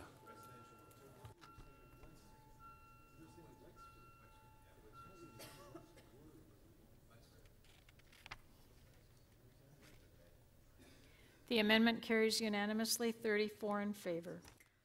Item is amended. On favor? Carried. Councillor Layton. Yes, thank you very much, Madam Speaker. I was actually just going to rise. I have advanced circulated an item for CC, a motion for CC 44.33 on the Cartago permits. If anyone needs an explanation about anyone, I'll be at my desk. Just so we don't have to have a long conversation, hopefully. I'm sorry, Councillor Layton, I'm sorry I missed that. I was just saying if people want clarity on the motion I advanced circulated regarding Cartago, so we can move ahead quicker, I'll be here to answer questions and staff are also here. Okay, so you're, okay. Councillor Wong Tam. Thank you very much, Madam Speaker. On page 8, TE 34.46, I would like to move I'm sorry, Councillor Wong Tam, I didn't hear you. What page? Sorry, it's on page 8, TE 34.46, 5 Scrivener Square, 4 to 10 and 10R Price Street, 1095 to 1107 Yonge Street. I'd like to move the recommendations in the supplementary report by deleting what was there before and moving what's on the screen now. And also, Madam Speaker, I just need to say very quickly, because this has been a very long and drawn-out planning application. It's in a very high-profile site right in the village of, not the village, but in Rosedale Main Street along the BIA. I remember one of my earliest meetings with city staff, they told me about a particular application that was causing the community a lot of aggravation, and it was actually the planning meeting. And it went down in history as related told to me as the very worst planning meeting that they had ever attended in the history of planning meetings. So if you can imagine the very worst meeting, this one apparently was worse. And I want to congratulate the planning staff for bringing us to a final place, which is now a settlement. And I want to also thank the developer. Why is my microphone with such a big echo? I'm omnipresent. I'd rather not be that. Okay, I'm just going to stand away from the microphone. But I do want to say, because it's actually important for me to acknowledge the incredible work of the planning. Councillor Wong Tam, I don't know what's happening. Oh. There's something wrong with the mics. I quite agree. Yeah, I could, Wrong with the mics, come on. I could hear echoes. I could hear echoes. Every time. Every time. On behalf of Michael Ford and Michael Thompson, every time. Okay. Insult the Madam mics. Speaker, I'm just going to try to You finish insult my, them. I'd like to finish my comments because I just feel like this is an application that requires a little bit of attention. As I had noted, that the planning staff had once told me when I first walked through the door of City Hall that they had a historic, legendary meeting. This meeting resulted in several hundred people just very angry about a particular application. And this particular site had largely been left untouched. And despite the fact that there were ongoing conversations about whether or not it could be revitalized, the answer was always, don't ever try to submit an application on this site. The application will be refused. And I want to just say thank you to the planning staff. Thank you to the heritage staff. Thank you to the local community. Thank you to the developer and the applicant for working together so collaboratively, because it is now decades later. The temperature in the environment has changed, and the community came out and said yes rather than no. There will never be complete consensus, but I do believe, Madam Speaker, that we have the very best outcome. This is a settlement offer and that has been now been put before us. And I just want to finally note, Madam Speaker, is that the developer is Diamond Corp. They persevered. They work incredibly hard to meet and rise to the occasion of what the local community had asked for. And I just want to say thank you on the record, because I know that this was not necessarily a simple and straightforward file. Thank you. Okay, on page 8, T 3446, we have the amendment on the screen. Recorded.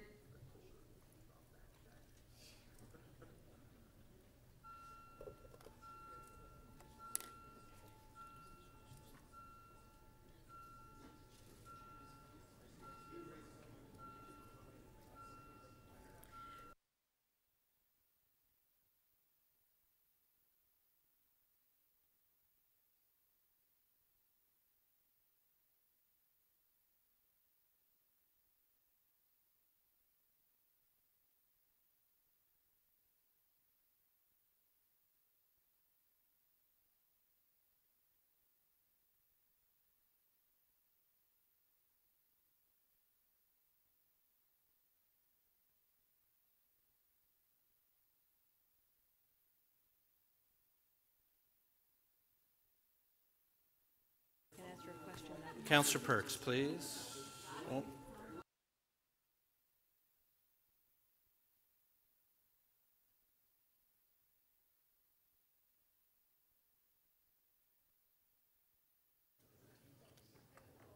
The amendment carries unanimously, 34 in favor.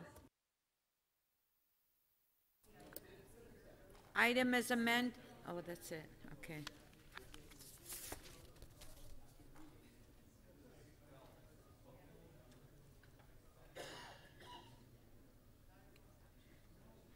Did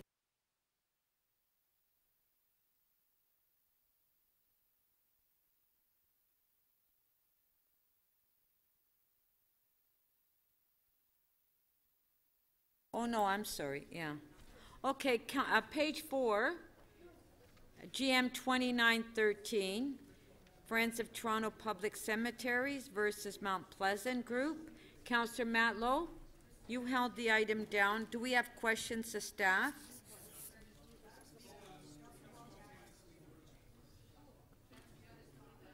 Okay. Any questions to staff? Okay, if you can put your name down, please. Councillor Shiner. Who's the staff involved with this one? So what's this about? Because it's about the cemetery and who owns it and who manages it, but you're very good at giving me short answers that let me understand it, so if you So could. the Mount Pleasant Group of Cemeteries is involved in some litigation with a party that is claiming that they have made some errors in the way they govern themselves and also the way they hold real estate. The city does not have any interest in this litigation. No matter which way the litigation goes, it will not affect the easement that the city has through the property, and it will not affect the proposed land transfer from Mount Pleasant Group of Cemeteries to the city. That being said, we have recommended that Council ask the province to review some of the legislation because it does appear that it is very outdated. So we're asking the province to look at the legislation that allows, based on that, the two different companies to do what they did, two different organizations. It governs the cemeteries, yes. And besides that, do we have any jurisdiction there? No, there is, I mean, frankly, there's a very remote interest in the legislation because under some circumstances, cemetery property can revert to the city, and that was the basis on which we made the recommendations in the supplementary report. And through you, Madam Speaker, our recommendations in the initial report were that Council not become involved Now, in the litigation, which, and that recommendation remains. does any of the work there in any way minimize or could minimize the public accessibility to the site? And I ask that because on our Midtown plan, it actually highlights the fact that there's all this green space where the cemetery is.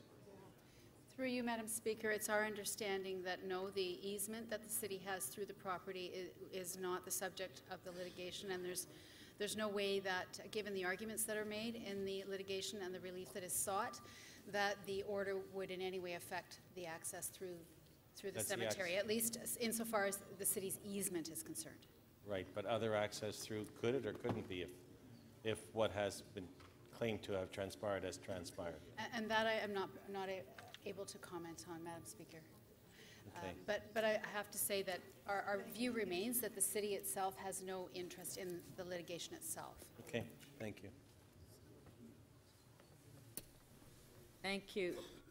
Do we have any further questions on this? Okay, to speak, Councillor Matlow. Madam Speaker, I've got two motions. One is to move the supplementary recommendations, the supplementary report that staff drafted, and then another motion with two principles that I believe are inarguable. So I want to begin by saying that while the Mount Pleasant Group of Cemeteries run 10 cemeteries, principally the Mount Pleasant Cemetery is, I think, arguably the most well-known. It certainly is a large green space in the heart of Midtown Toronto that people from across the city enjoy. It is, most importantly, a sacred resting place for some of the pioneers of Toronto and people who we all know and love. Some of the greatest Torontonians, some people who you've never heard about, rest there. It also serves as a place where countless Torontonians enjoy peace and serenity, partake in recreation. Personally, I live right by there. It's a place where I remember walking with my wife when we would have long conversations about what name we were going to name our daughter who we were expecting. And then now it's a place where my daughter plays. It's a place where we run into each other when people are walking and jogging, and it's a place where so many of us will do that and then the very next day go visit somebody who we lost. It was created originally as a public trust, as I believe it remains so today. And it was created for the public to have a publicly accountable governance and a publicly accessible space to visit the people they love in a non-denominational way. Yeah. It's a place that also is the resting place of former prime ministers. And while there is a litigious process underway, I think it's important that the City of Toronto recognize, and again, this is, I would submit, not controversial or frankly arguable, that this is a place that is a public trust, that I believe should be, the legislation should be reviewed by the government, given the fact that it goes back to George IV and Victorian times. and that these lands should be publicly accessible and maintained as green spaces for walking, jogging, cycling, and other low-impact recreational uses for us all. I want to make mention of a couple of people. I know that there are more to recognize, but years ago, even before Molly was born, I met a woman named Margot Boyd, who's sitting over there, and Pam Taylor, who many of you know, and a group of residents from the Moore Park area who were fighting to preserve green space and countless trees that the Mount Pleasant group of cemeteries wanted to clear cut to make way for the new visitation center. There was highly inadequate consultation with the community. It felt like it was being pushed through, and it raised questions about who actually owns this space. Whose responsibility is it to communicate and work with the community? Is it at the community or is it of the community? And that's the debate that's happening in the courts. But we're not going there today. But I would submit to you, colleagues, that this is a space that is critically important to us all. We're not debating today whether or not there is access to the space, but what we are saying as a city is that there should ever be, and that this is something that is of the public, for the public, created for the public. One other thought, have you ever walked through there and you notice that there are very few fences, very few gates? It was deliberately designed that way. It was deliberately designed so that it would be this open public space. It was designed very much like Central Park in that way for the public. They even designed it as an arboretum. I believe it's the world's most diverse arboretum. One can find any tree that can live in this climate in the Mount Pleasant Cemetery. It's incredibly special. It's a place that I love deeply. And I just want to thank heroes, and locally I'd say, heroes like Margot and Pam and the gang, for, not a lot of people spend a lot of time thinking and talking about cemeteries. Margot once said, I never intended on becoming an expert in cemeteries. And life sometimes leads you in unusual paths. But they've done that. And I just wanted to, Councillor Wong Tam can't say anything today because she has an interest, and I respect that. But I know that on behalf of her community, I really appreciate the advocacy that they've provided and the leadership that they continue to show. Thank you.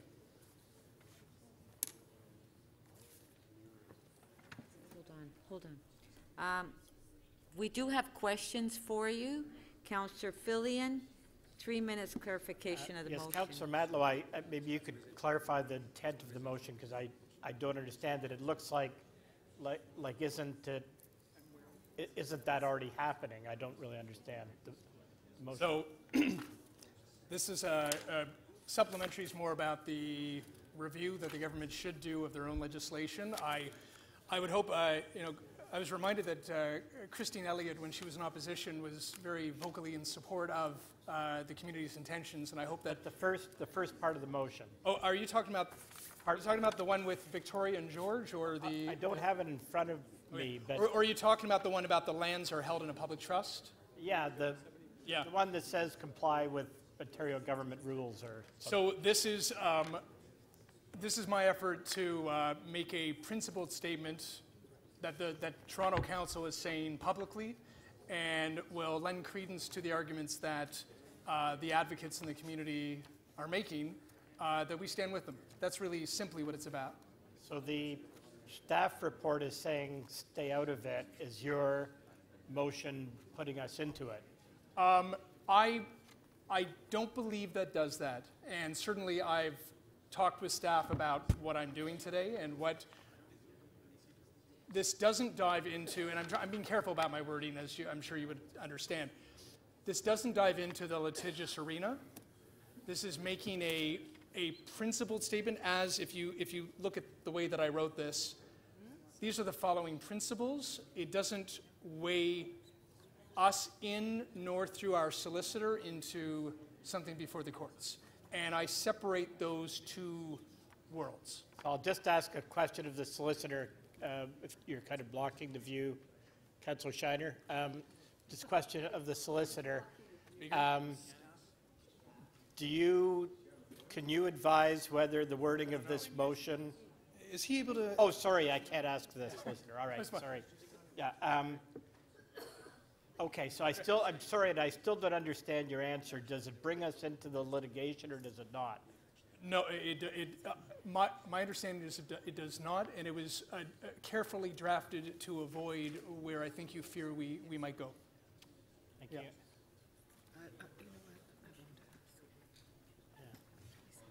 Okay, thank you. Councillor Campbell, clarification of the motion? Yes, clarification of the motion. So can you just reiterate again, what exactly is the point of the motion? There are community members who have been advocating for many years to finally have clarity. This is far before the court case emerged, about what is the governance structure for the Mount Pleasant Cemetery and the group of cemeteries. Their position, of which I share, is that it remains a public trust, given that its initial legislation was to create it as a public trust. That never changed. No subsequent legislation, I would submit, can supersede that legislation. So what this does is it tells the community of Moore Park, of other neighborhoods in the vicinity, and other residents across our city who care about the cemetery, that Toronto Council stands with them, that we are making a public statement of principle, that this public trust is of the public, for the public, and should be publicly accountable. Okay, so it's basically a public. You're looking for council to publicly state that these lands, this property, should be held as a public trust. As it is. And so, why is that necessary? I'm trying to understand. Like I know I don't want to wade into a debate. I just don't understand why it's necessary. I believe it's necessary because it is there are some people, and I hope, I would hope you wouldn't be one. I would hope, there are some people, and I don't think you are, who believe that this should be run as a private company. And I have no views, actually. Fair enough. But my view, certainly the community's view, I believe the preponderance of people in this room believe that that this should remain a public trust in perpetuity. And my position, and I didn't write it down here, but my position, because I'm going to, this would weigh into the courts, but my personal opinion is that there should be a public board, publicly appointed board. It shouldn't be run like a private company. But so we're saying we stand with the public, we stand with the community, and it's a public statement of that position. Okay, I'm done. Thank you. Thank you. Thank you. Thank you. Councillor Davis, clarification. But just to be clear, the first amendments are those that were contained in the supplementary report. Absolutely. So the one that is long and complicated. It goes back to Victorian and Georgian times, yes. It is intended, as the motion says, to make sure that we look at addressing and modernizing the legislation, and that it will continue to perform the functions that it was intended, which was to ensure that these lands are available for the public. That's right. Right, so that's that big long motion, and Yes. your second one reinforces that. Yeah, That's- my second one reinforces something that staff felt comfortable in drafting the supplementary, but it's kind of making more of a public statement of it Yeah. rather than doing anything radical or But new. yours reinforces the staff recommendations in the supplementary report. It could hardly be worth the length of this debate already. Okay, thank you. Thank you. Councillor Karygiannis. Thank you, Madam Speaker. Through you to my colleague. So there's a court case right now that's going on. Am I correct? Yeah. And you're advocating that we take the side of the residents. No, I'm not advocating that we. Staff have been clear that they are not advising that we weigh in that respect. Okay. So what are you advocating? What I'm advocating for is that we stand with the residents, we reiterate a fact and an arguable fact, and support the cemetery as a public trust, and support the public interest in that fact. If the court case was to go against what you stand for, don't you think we could be liable? If we stand with the residents, if the residents lose the court case, couldn't we not be on the hook? So staff have been very clear about their position. By working with staff on this, I am convinced that we can both take a position of support for the community. And by the way, when I say the community, I'm not talking about a party to the court case. I'm talking about the residents at large, not just the Friends of Public Cemeteries or another group or this. I'm saying the residents of neighborhoods like Moore Park, of Davisville, of communities in the area, and that we believe that this should be a public trust, continue to be publicly accessible green space for recreation. All right, thank you. And visiting loved ones, of course. Thank you. I'm not supporting it.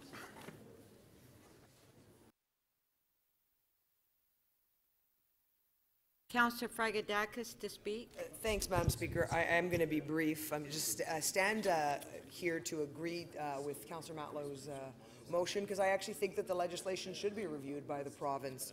I met with the Friends of the Public Trust, and I know that Margot has been here waiting patiently for hours, watching democracy in action. But we appreciate that. So, I mean, I really want to speak to the preservation of the green space, because it's really important for the public. I personally run through the cemetery, and I would hate to one day go running there and find the gates locked, and other people couldn't enjoy the greenery, the green space, be able to go for a walk, because actually the grounds are quite beautiful, and not just at the Mount Pleasant Cemetery, but at a number of these cemeteries across the entire city, including ones in Scarborough, in North York, I think there's one in York, Madam Speaker. So I had thought that this was going to be a very quick item, but it seems that there's quite a bit of interest in it, and so hopefully we'll be voting on it soon and move on to the next item. Thank you. Councillor Davis. Oh, thank you. I too will be supporting the recommendations that Councillor Matlow has moved.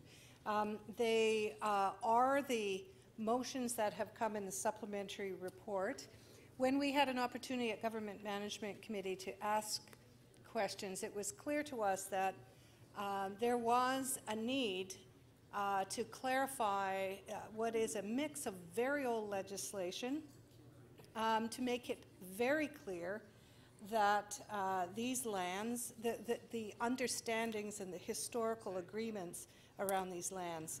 So I fully support the recommendations that call on the provincial government to bring clarity to this old legislation.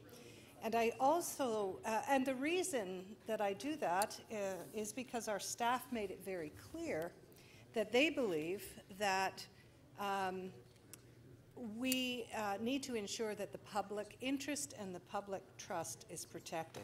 The second motion as well reinforces that staff recommendation, and it makes I think a simpler declaration of our interest in ensuring that our city continues to have access to these beautiful, special green lands in the center of our city. So I will be supporting both of those motions. Thank you. Councillor Fillion to speak. Yes, briefly, I'd ask that the motions be split. I don't have any problem with number 2. I still don't know what number 1 means, and you know, I find Mount Pleasant group of cemeteries to be really well run, and I'm frankly not sure about this litigation, which has caused a 2-year delay in the transfer of some parkland from the cemetery to parks in my ward, and I'm inclined to go with the staff recommendations, but I don't have any problem with recommendation 2, but I'll be voting against recommendation 1 because I don't know how it affects the litigation.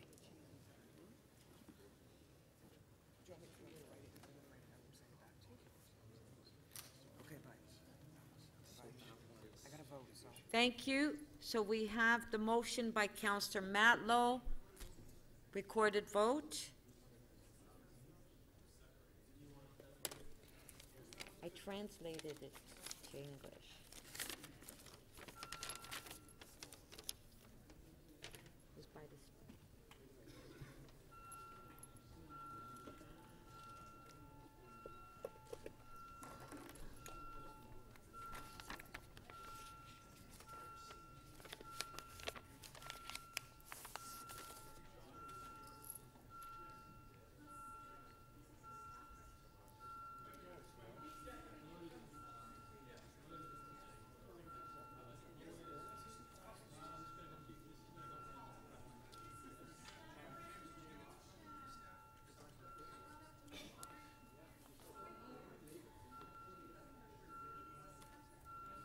Councillor Stout, please. Councillor Burnside, please. Councillor Crisanti.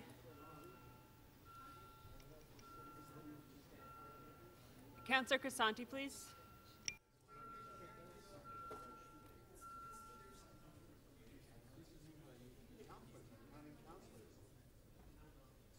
The amendment carries 30-5. Item is amended. On favor? Oh, there's another motion, sorry.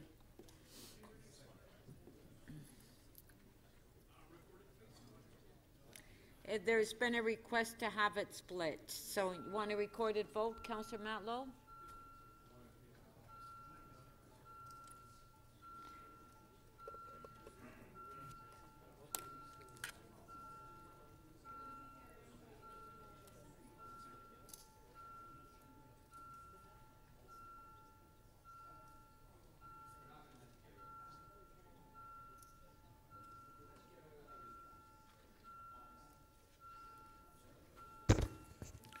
Councillor Perruzza, Councillor DeGiorgio, Councillor Layton, please.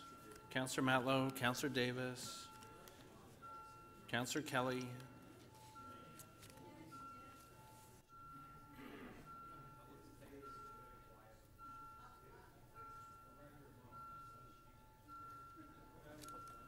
Councillor Kelly and Councillor Matlow, please.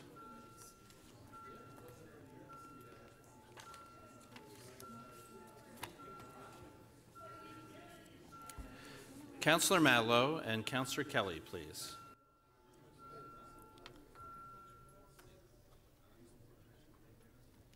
Part A of the motion carries 27-8. It was.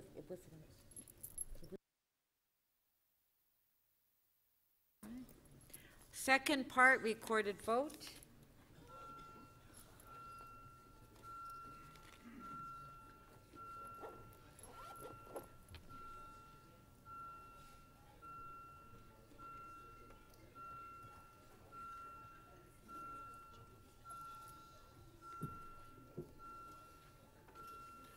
Councillor Kelly, please. Councillor Perruzza, Councillor Layton.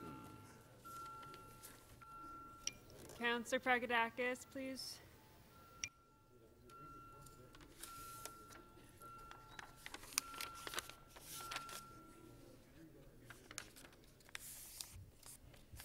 Part B of the motion carries unanimously 35 in favor. Item is amended. On favor?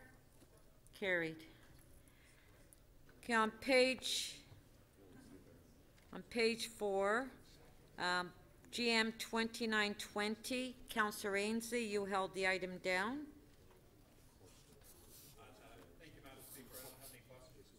Does anybody have any questions? This is the Indian Residential School Survivors? No? Questions? Okay, to speak, Councillor Ainsley.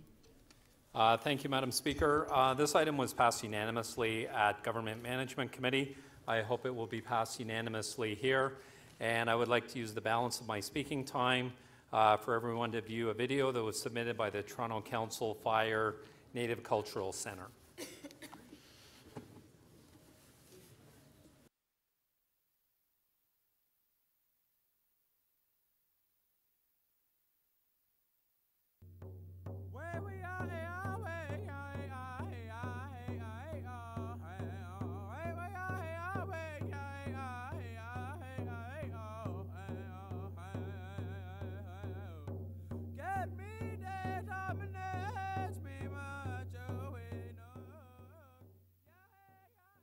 Imagine revitalizing a grey institutional space transformed to reflect the Indigenous community through colorful designs, native plantings, and significant symbols of a rich culture.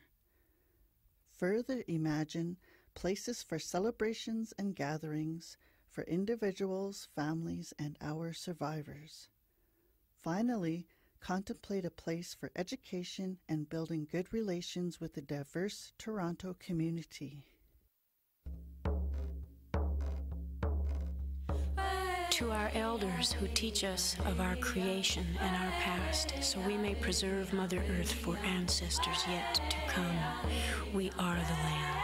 This is dedicated to our relatives before us thousands of years ago, and to the 150 million who were exterminated across the Western Hemisphere in the first 400 years' time, starting in 1492. To those who have kept their homelands, and to the nations extinct due to mass slaughter, slavery, deportation, and disease unknown to them, and to the ones who are subjected to the same treatment today. To the ones who survived the relocations, and the ones who died along the way. To those who carried on traditions and lived strong among their people. To those who left their communities by force or by choice, and for generations no longer know who they are. To those who search and never find, to those that turn away the so-called non-accepted, to those that bring us together, and to those living outside keeping touch, the voice for many.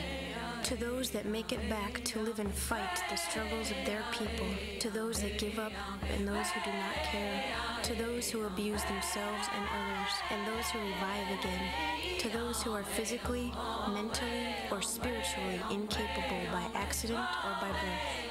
To those who seek strength in our spirituality and ways of life, and those who exploit it, even our own. To those who fall for the lies and join the dividing lines that keep us fighting amongst each other. To the outsiders who step in, good or bad, and those of us who don't know better. To the leaders and prisoners of war, politics, crime, race, and religion, innocent or guilty. To the young, the old, the living, and the dead. To our brothers and sisters and all living things across Mother Earth, and her beauty we've destroyed and denied the honor that the Creator has given each individual. The truth that lies in our hearts, all my relations.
Thank you.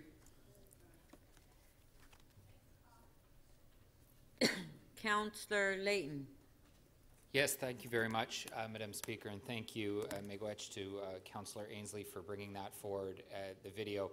I've had the benefit of now seeing that develop over time as this idea has progressed. Our staff at facilities, at real estate, and the city manager's office have been very supportive of this idea and bringing it forward, working with the organization at Council Fire that's been spearheading it. And so I'd like to thank them for all of their great work on the file and economic development for putting together the proposal. This is a grand idea. This is a big idea. Everyone involved in the project now understands exactly how big. This is also, though, the City of Toronto achieving one of its calls to action in the Truth and Reconciliation Commission, their roadmap towards reconciliation. And the city's done well with some of the low-hanging fruit off that on that reconciliation path. We've started to do some of the training for our senior public servants, and that is slowly coming to councillors and others in the public service. We have looked at restoring some of the artifacts from our archives to rightfully to those Indigenous groups that represent our city. We've come up with an opening to our meeting that identifies us as meeting on Indigenous land. We have events in the square. We have flags that now hang permanently in Nathan Phillips Square. But this is another one of those steps. They are looking for whether or not you call it a structure, a monument, a symbol of reconciliation in municipalities across Canada, in the capitals first of the provinces and then in more. So this is a very important step. It will take some resources on the part of the city, but I'm happy to say that it's also going to, much of the money will be raised by Council Fire and others who are looking to this effort to help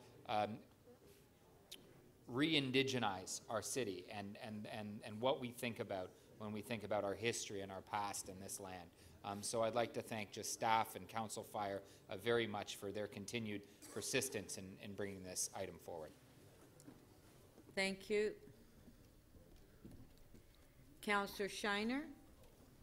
Yeah, Madam Speaker, I want to rise because not too many people are speaking about this. And I'm really glad we got a chance to see the video. Yeah, it's great. And I don't know of a better initiative that we could have started and that we should be doing. And I think the recognition is well past its due date. But I also think there's a tremendous opportunity because at one time we had a peace garden, a tranquil place to sit out in the square. And now we have a concrete patio instead. And if taking the vision that's partially there from what we'd like to do to honor these people and even make that even go further into some type of wonderful calm place where you could sit and enjoy in the middle of what is going on here all the time. In that space over there, the consideration for a restaurant that's never going to happen, and the ability to actually connect the space from Queen Street through City Hall up to the new courthouse, and the public boulevard it could have in beautiful space. I mean, I think it deserves every bit of attention we could give it, and I appreciate my colleagues, Councillor Ainsley and Councillor Layton for being the ones that are here, and I know Councillor Wong Tam is involved in it. But I just wanted to rise to say, let's do it, and let's do it as best as we can, and let's give it more consideration, because I think it's a really, really fantastic thing to do. Okay, thank you. Councillor Thompson. Madam Speaker, I rise in support of this really important initiative. I want to thank the team from Economic Development, because they've been working on this with obviously the group who came forward with the idea. I think, we often say things like we're a diverse society and diversity is our strength and so on, and it's not always reflective in terms of our actions and so on. So it's really important that we recognize what is actually taking place here. Animating this area of the square with the first people of this land and recognizing their history. And of course, the members of the community, members of council who have been very active with respect to their support, and putting, in essence, our money where our mouth is something that is extremely important. And the recognition of this, history that is of this place is really important. And this center, which is City Hall, exemplifies that perspective in terms of who we are and the recognition of the Indigenous and First Nations people in this land. So I'm really pleased in terms of what is before us. I'm really pleased that so many bright minds have actually come together. And as I said, the leadership of our economic development, Patrick, Mike Williams and others and so on, I'm really happy, and I think we ought to recognize their contributions that they've all made. And of course, this will be part of our history and in terms of going forward, recognizing the history that we have somehow forgotten in terms of its importance and the value that it brings to our city. Thank you.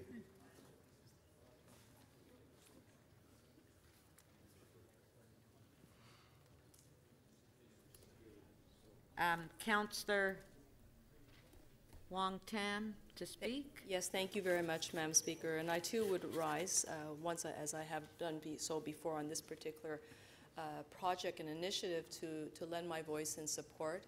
And I think it's important for all of us to note that at some point in time, the words that we're saying, we're going to have to pony up with some actions and probably some dollars.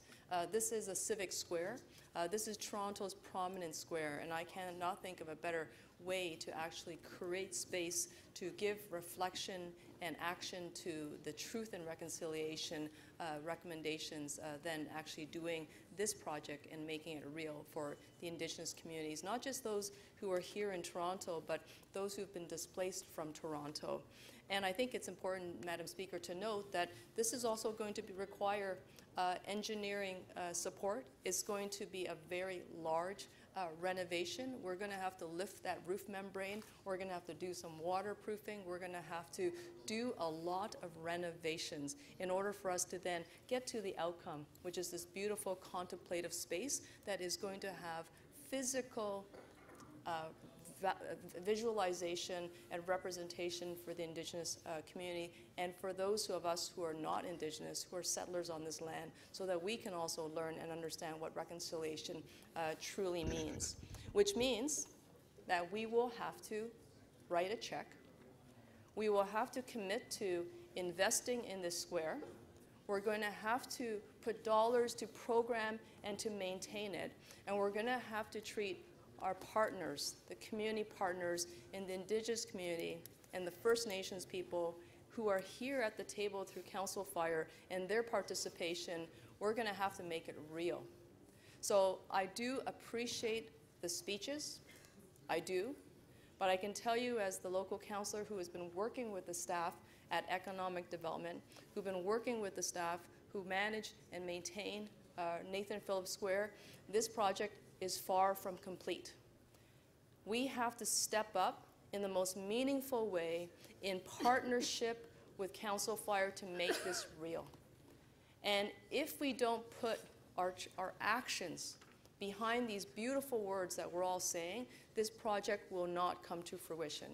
And we will not be able to live up to a few simple recommendations of the Truth and Reconciliation Commission that speak specifically to what cities can do to give proper visible placement of Indigenous identity.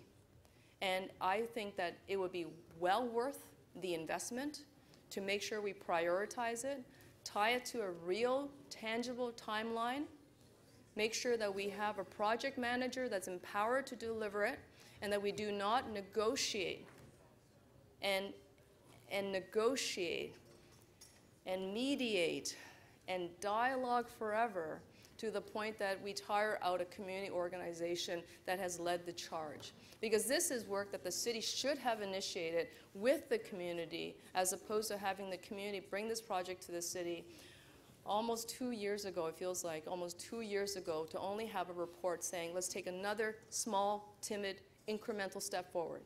If we truly want reconciliation to give reflection to the truth, then we're going to have to own this project with the First Nations people in Canada.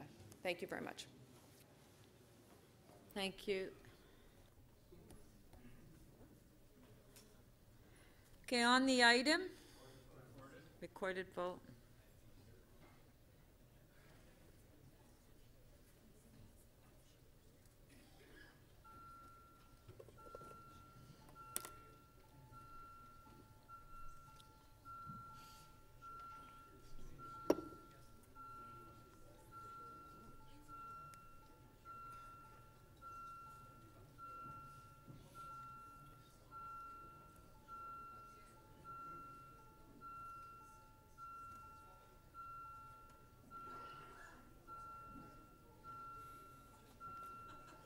Councillor Wong-Tam, please.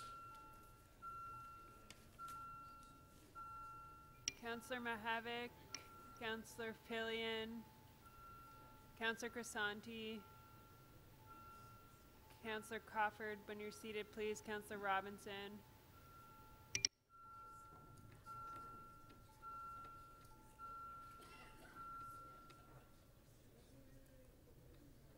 Councillor Robinson, please. Councillor Robinson, we close the vote. How do you vote? Yes.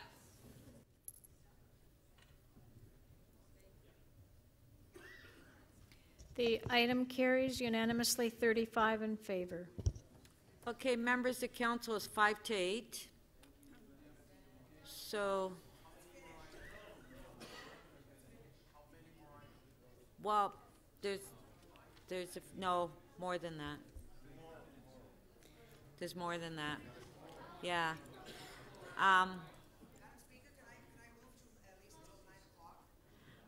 No, Councillor Fragedakis, you know, and the staff need a break too. Yes.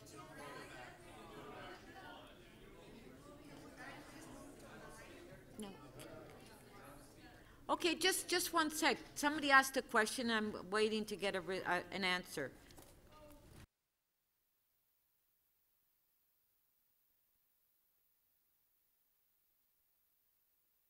We have 15 items left. There's no way that we're going to get it done in an hour. Hold on, don't stop screaming, please. Councillor Shiner. Could I move that we do quick releases and maybe the 15 will go down for tomorrow a little bit? Because there are a few, so I would move that we stay to do quick releases. Quick releases. Yes. Okay, just a sec. Councillor McMahon, your point of order? No, mine was the same. I stood up before Councillor Shiner and I said the same thing about 6 times, but I guess you didn't hear me. No, I'm sorry. Everybody was screaming at me at the same time. I apologize. You need to use your button, I think, soon. Pardon? You need to use your button, I think, soon. Oh, I know. Yeah. I left the button but, down. I concur with quick releases, if that we Thank can do you. that, Okay, Councillor Holiday? Madam Speaker, I'd like to move to finish. No. Motion's on the floor. No. Okay, the motion's on the floor.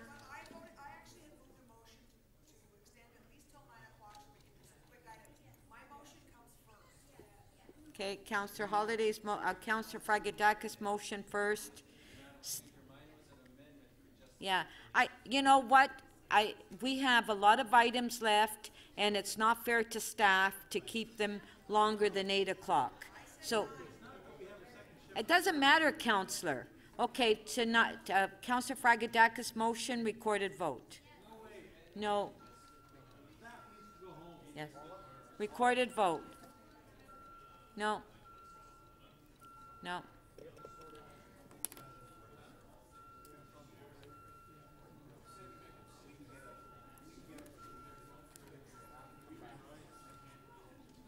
Councillor Peruzzi, your vote, please.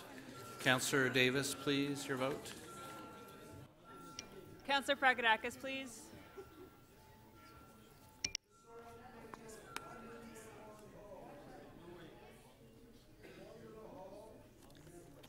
The motion does not carry. The vote is 9 to 27.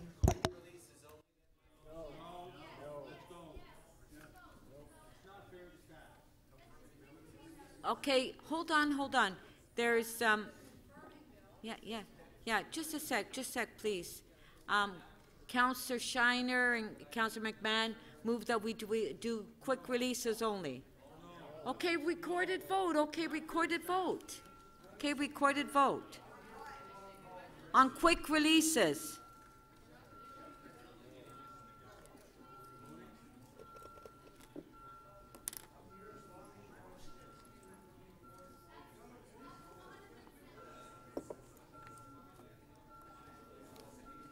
Councillor Wong-Tam, please. Councillor Davis. Councillor Matlow.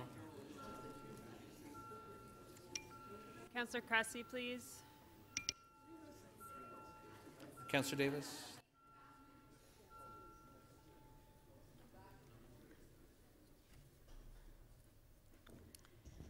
The motion does not carry. The vote is 16 to 20. Okay. Yes. So if we can do the confirming bills.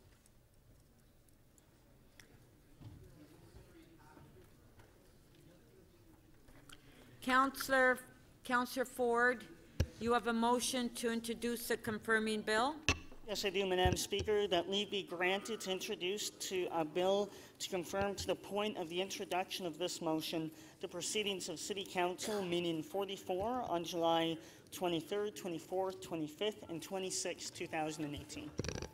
Shall leave be granted to introduce this bill? Recorded vote. Councillor Perruzza, please. Councillor Giorgio. Councillor McMahon. Councillor Davis, please. Councillor Wong-Tam. Councillor Kelly. Deputy Mayor. Councillor Cole, please. Councillor Palacio. Councillor Crawford. Councillor Crawford, please.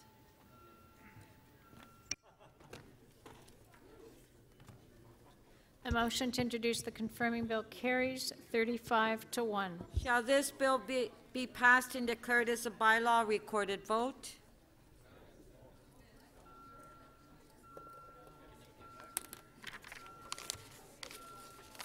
Councillor Perruzza, Councillor Giorgio, Councillor Doucette, please, and thank you. Councillor Shiner, Councillor Davis, Councillor Perks, please. Councillor Perks. Councillor Cressy, Councillor Mahavik, Councillor Talion, Councillor Fragedakis, Councillor Cole, Councillor Burnside, Councillor Palacio.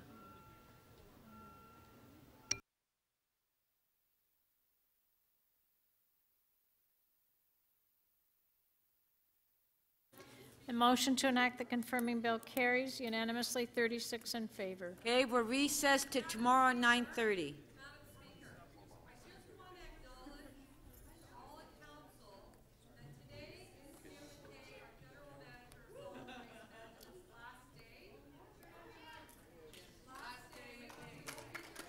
So can you join me in a round of applause?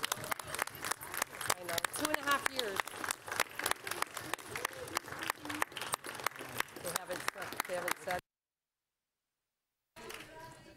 Thank you. Recess to tomorrow. Thank you.